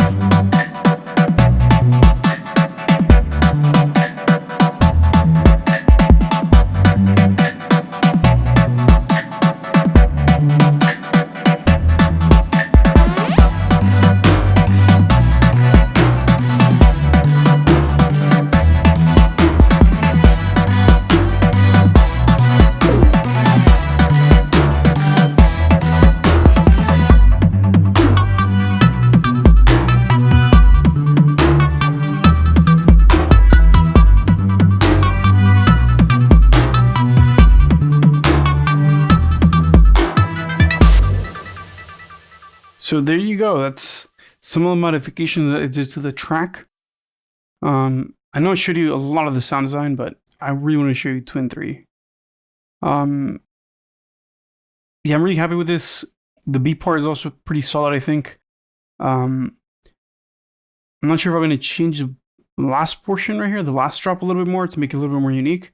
But so far so good. It's roughly almost 3 minutes long. So it should be good enough to add to the EP. And it's variated and has enough variations to it that I like it. I'm probably gonna, of course, split this up so I can arrange this better and make it, you know, have the kick just in one track and one out, so I can arrange it and do more sound design, more processing, more mixing. Even though I think it's already sounding quite solid. Yeah, so that's the update on this track. I explained so long here. It's like an hour. The video's an hour long, so I'm gonna probably have to chop it up a little bit more. But there you go. That's going to be it for this part of the video, and let's move on to the next track. Alright, so I'm pretty much done with the arrangement now, with this Hardstyle track. I'm pretty happy with it. The sounds are coming around quite nicely. I'm going to probably add maybe 4 bars or 8 bars here or there, depending on how I feel about the song later on.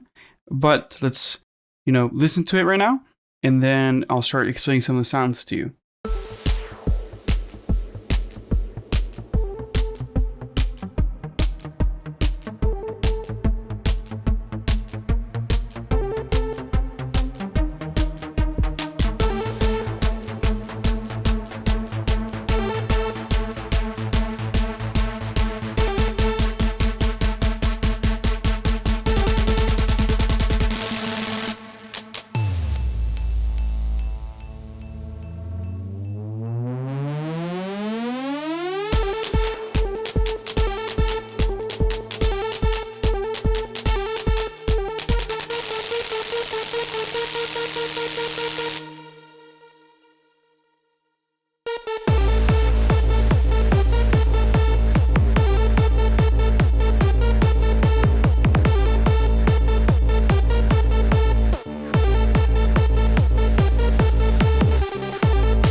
let's take it from the top right here. I have a kick and a clap. And this I had from the previous episode. Go check it out if you want to see how I made this. Here's the kick as well. So with one I'm using the filter, and with the other one I'm using the LFOs to create, or the envelopes to create the clap, okay? Then I have the scan lead, which I did have in the previous episode. All right. Now, I ended up adding part of the melody at the intro.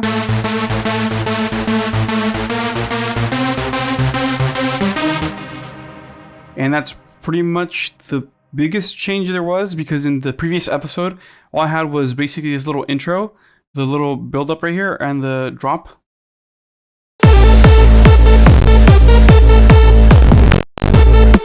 Wow, I don't know why my computer's like that right now. Let me change the buffer.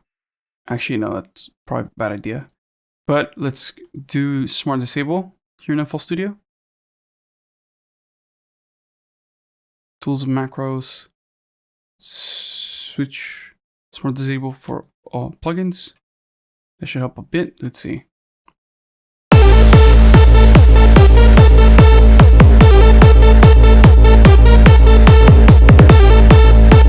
That's so much better. All right, so yeah, that's basically what I had at the beginning, the little intro, the little build up, and the drop. But it was completely raw. It was just the kick drums, the leads, the clap, and the kick drum. And now that it's more built up, I have more sounds like the sound effects right here.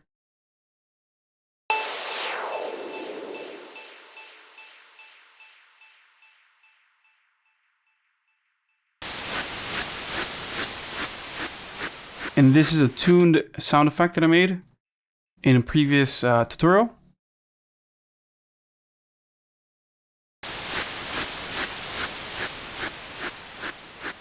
So I have noise, and they're sent on a filtered per oscillator level.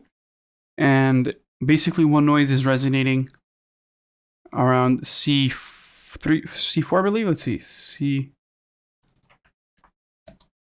or it might be.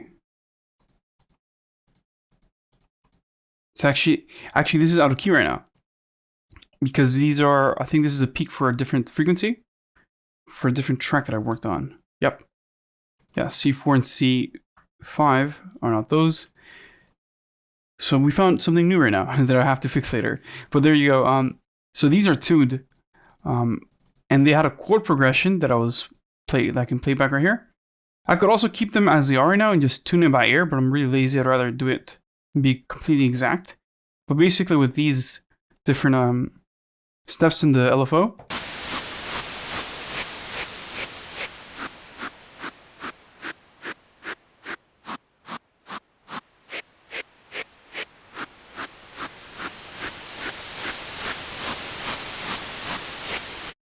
I'm able to actually tune the resonances to specific frequencies.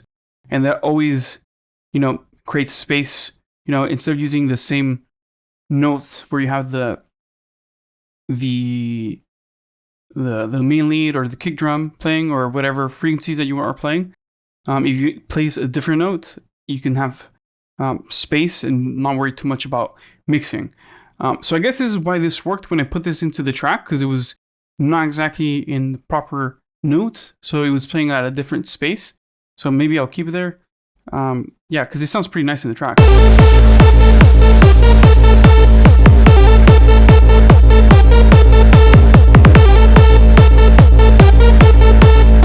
There's also a crash noise. It has a little ding at the beginning, and these are all patches that I made myself.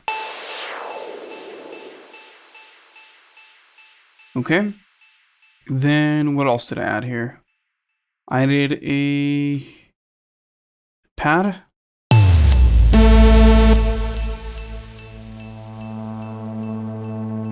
No, this pad is the one patch I didn't make myself. I use a patch called Dangerous Dream, and it's by Alders. I'm not sure if I'm pronouncing that correct.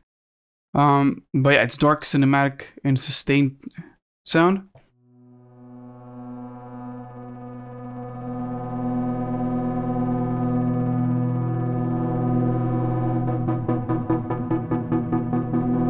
And the patch is really well built. It has like pulse.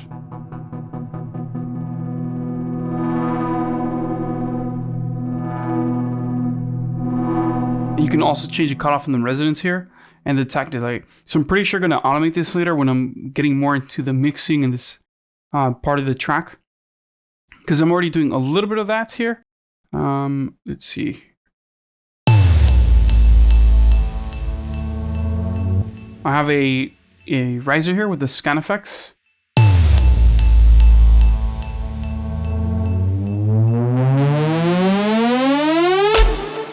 And automating that volume. So I'm doing a little tiny bit of mixing here.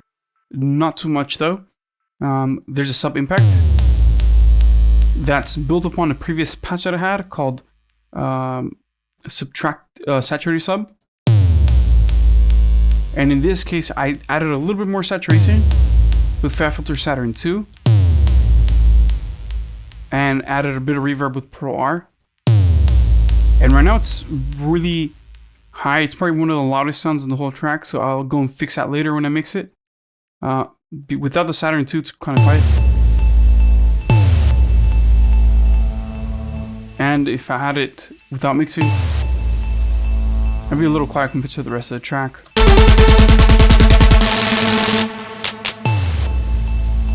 See, it sounds kind of quiet, so I, boosted it a bit and added the Saturn.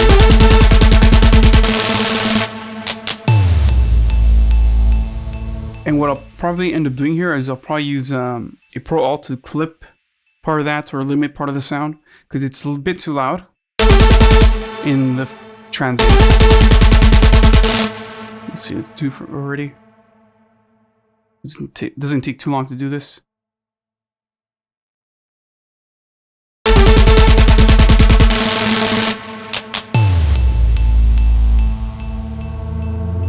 There we go.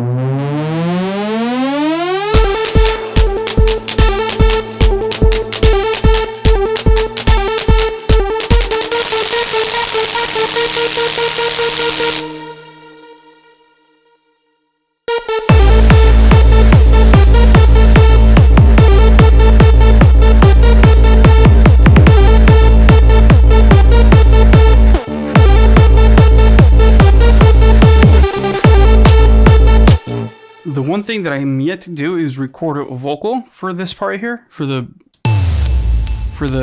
space before the drop. The track has this party vibe, but then it gets really dark over here.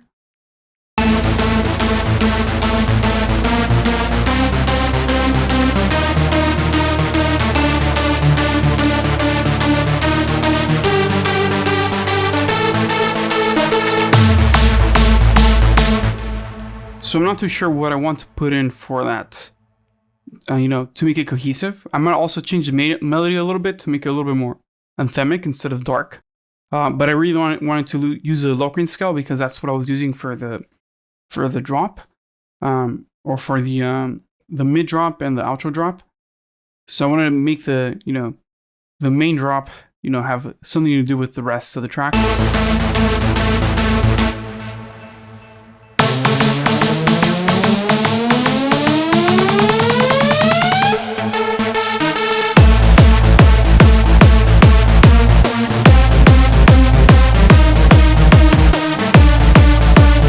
Now the kick and bass in the drop is quite different from the one in the or in the climax drop. It's very different from the ones over here.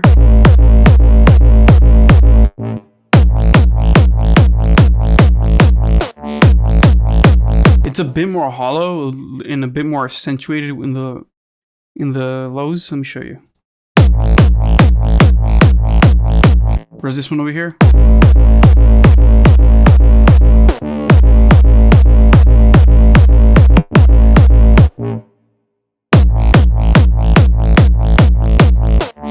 Overall, it's a bit quieter, but the way the envelope is working, I try to scoop out some of the mid-range that we have right here. so I can make space for the darker leads.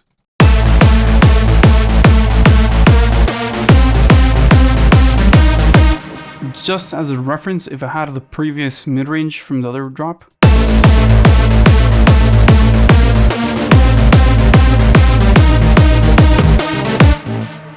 it's too harsh, so it almost sounds like we have a standing tone. So yeah, I didn't want to have that, and I opted for something that's a little bit more laid back. And I also use the LFO in this case to create space halfway through the bass. So this is on the volume right here.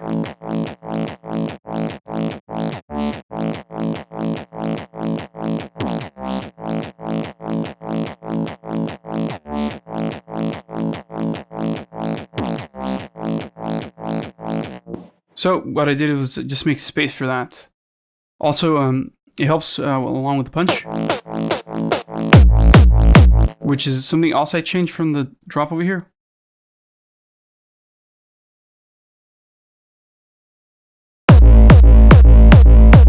The punch is much darker, whereas this one's much brighter. That's simply because I need to cut through all the other leads, whereas the main sound over here in the drop is like just the scan sound. So, you know, it's not really that prominent compared to the actual sustained leads. But in this case, I really need to have that punch through. So I modified the talk a little bit. And then I put a Saturn on it. But it brought the dynamics down. So I didn't have that much reverb playing back. Also changed the tone a bit. I added a little bit of presence. A bit of treble. And a tiny bit of mid. But I made sure I ducked out the bass right there.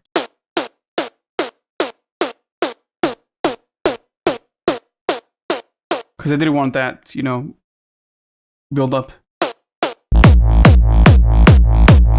So in all together, we have a kick that sounds pretty darn good together. It's nice and hard, but we still have some distortion. I reckon if I were to take this off, it'd still sound pretty nice.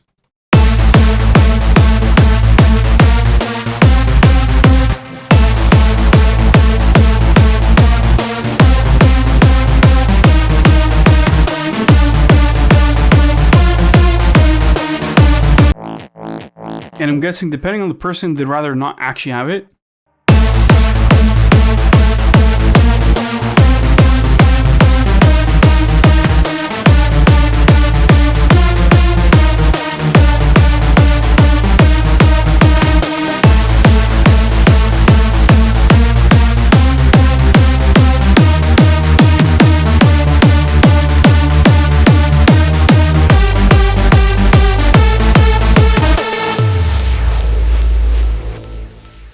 So I think that's pretty good so far. I might add a third part to that drop, just because I feel like it ends too soon. And then usually with Hardstyle we have how many? It's 16 bars. It's usually 24 bar drops when it comes to that climax drop. So I might extend this 8 bars, like I said. I'm not too sure though, but as of right now, I think I will. Just because I want people to enjoy this more. Also, just so I can transition better into this part here. You know, because we're barely we're enjoying the melody right here.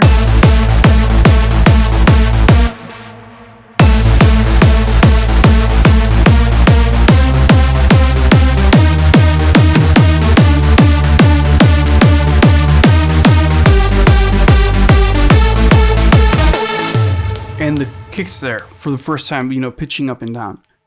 So I think I might add that 8 bars to have, you know, a smoother outro into this impact.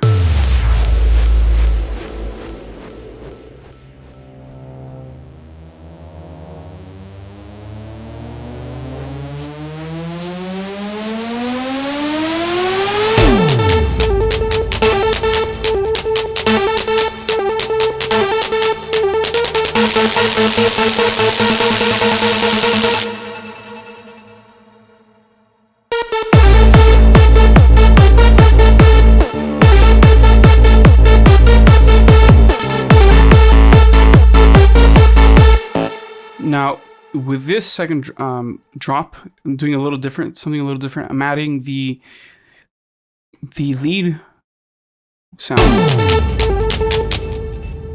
into the build-up to introduce it back, and have not the climax, but the outro drop have both the scan sound, which is this guy right here, and the main lead sound.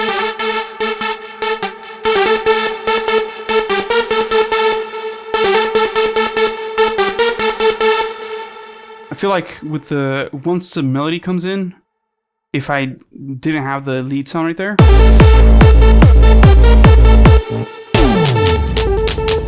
it's quite, it feels quite empty compared to the drop over here.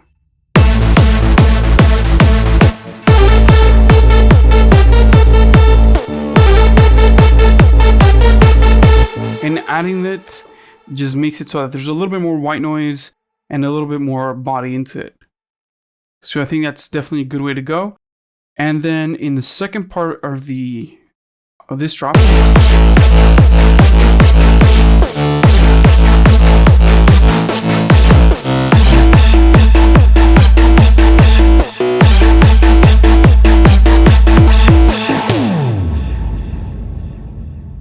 I have that little screech down now.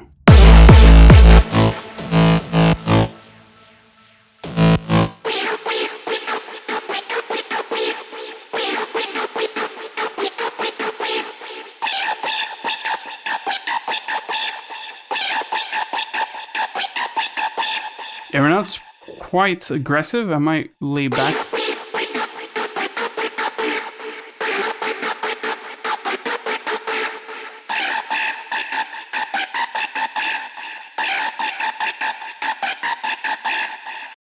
But I like the movement it gave together with the lead sound. I thought it was pretty sick.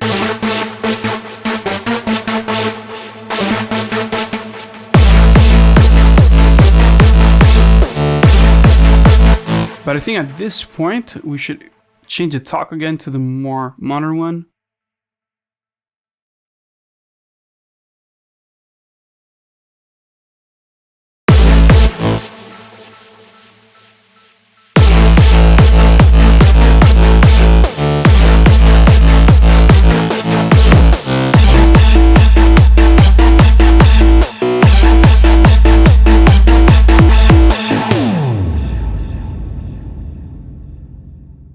And I think that sounds a bit better. So yeah, it's quite nice that I got to explain some of that stuff to you, and also worked on it a tiny bit. There's one little patch I'm going to show you here as well, the noise patch. So I showed you that the noise patch was using some tuned LFOs, or some tuned filters with LFOs. This right here. So essentially what I did here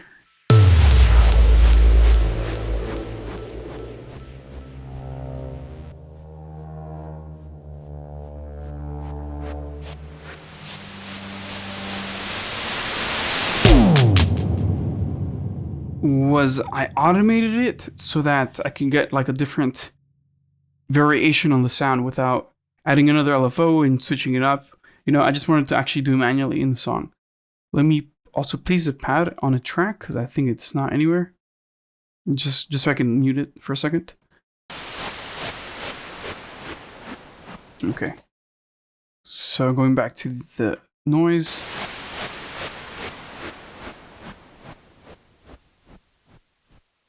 You see here that I automate the filter frequency offset right here. to make it start like pitching down, like slowly. And then I'm using the XLFO1 level, and I'm bringing this down as well.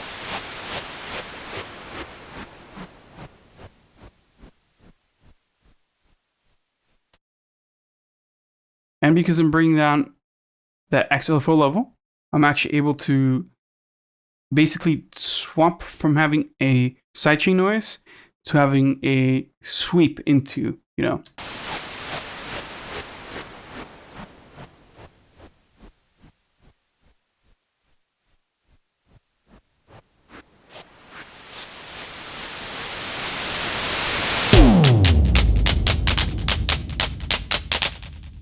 So I think that's a really cool strategy to use those same sounds that you already created and repurpose them. They fit nicer with the track. If I had to grab like a, you know, something from a sample pack, it'd sound really different. If I made a new patch, it'd sound again like I'm mushing things together that maybe don't go, you know. So yeah, use that for your own sound design for your productions. Now there's a patch over here with the respace.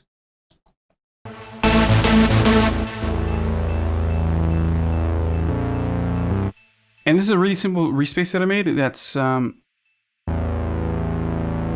a 7th note on it.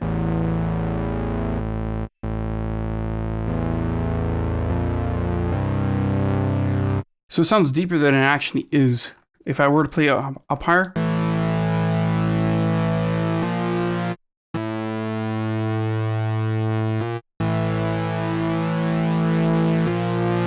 You see that we create like some sub noise right here. So by me playing it solo,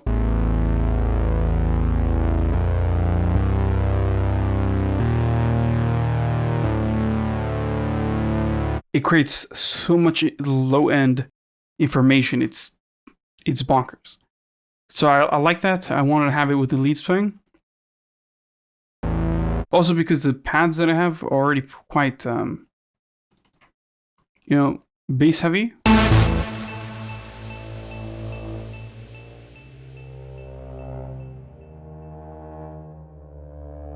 I want to have something that, you know, overdid them.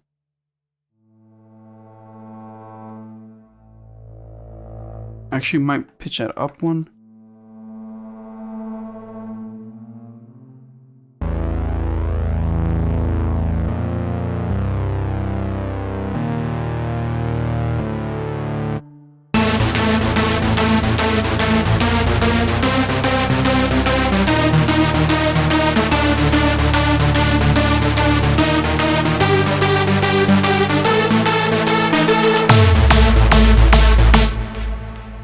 Okay, now let's get into the main melody sound, which is this guy right here.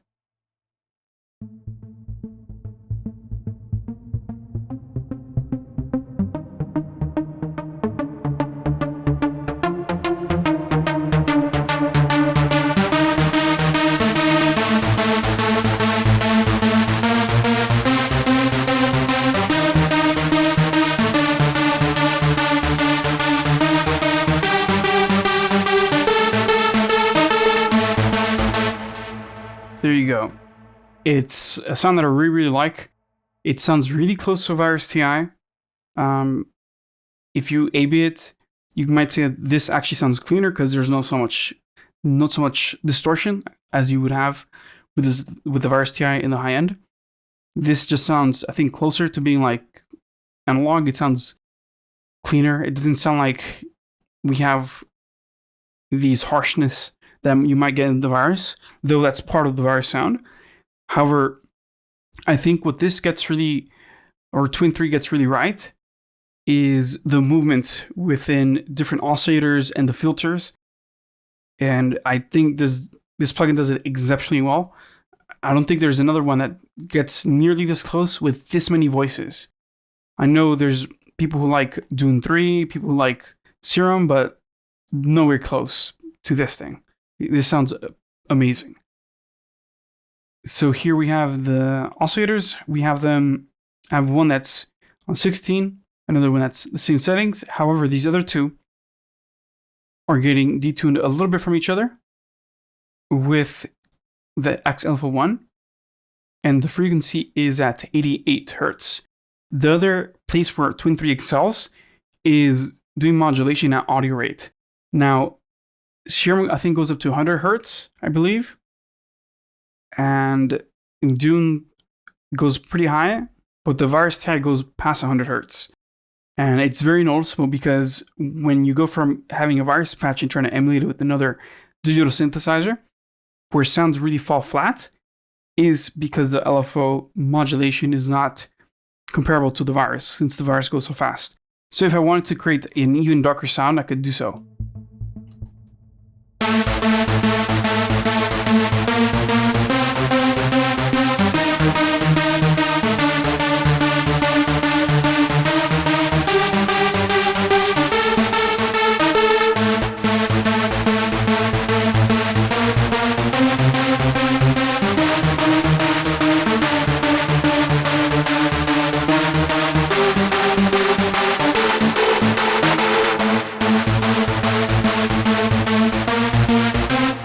So you see how I can get that dirty sound without sounding necessarily distorted or having a huge ton of CPU usage. It is simply amazing.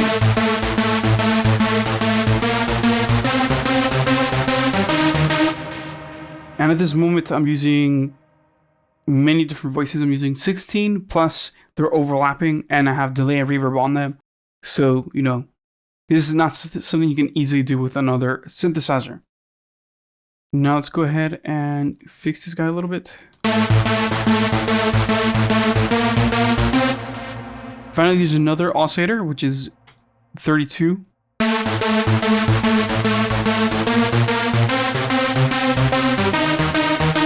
And that one I'm mixing a little bit lower.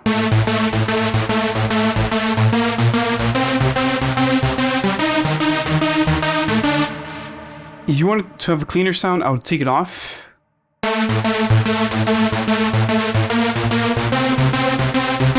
But if you want to have something that's a little bit more heavy, keep it on. And the two other oscillators that were detuned, they're panning left and the other one's panning right. So we have different placement for the different oscillators.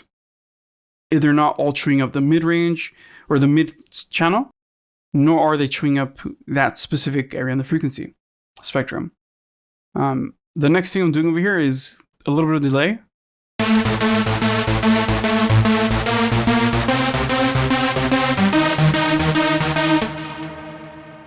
And the main envelope generator is modulating that sound, so it's not playing while the patch is playing. That way the delay plays or is louder when I stop playing back that synth. And in typical Varus taste, I don't have to have that little plucky thing.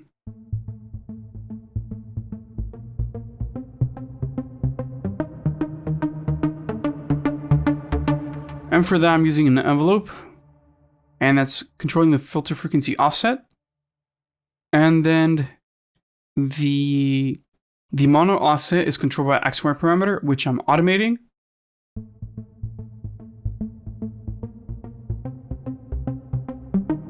Alongside with the filter 1 frequency. So we're having this growth in the frequency, but we're also having a growth in the amount of modulation from the envelope to the filter.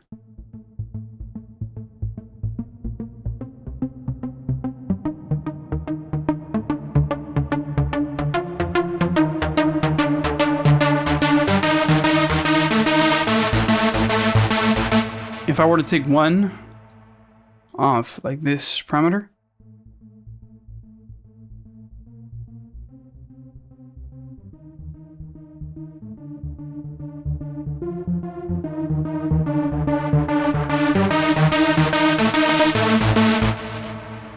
you just wouldn't get that pluckiness that I'm looking for. Alright, that's going to be it for this video. I hope you enjoyed it. Thanks for staying around and watching this whole EP unfold before your eyes. I'm going to have more music, or the process of me making the music, after I say goodbye to you guys. So stick around if you want to see more of that cool stuff.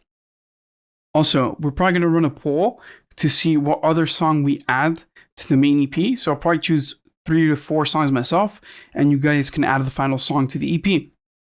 And yeah, I'm really happy with what we're working with so far. If you have any questions on any of the patches that I make, leave them down below. Also, if you have any suggestions with any of the mixing or the techniques that I'm using, let me know. Once again, I'm Kevin Ochoa with Music Marketing TV. Thanks for watching. Don't forget to like, subscribe to the channel, ring the notification bell so you stay up to date with all our videos. And I hope to see you in the next video. Peace.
Thank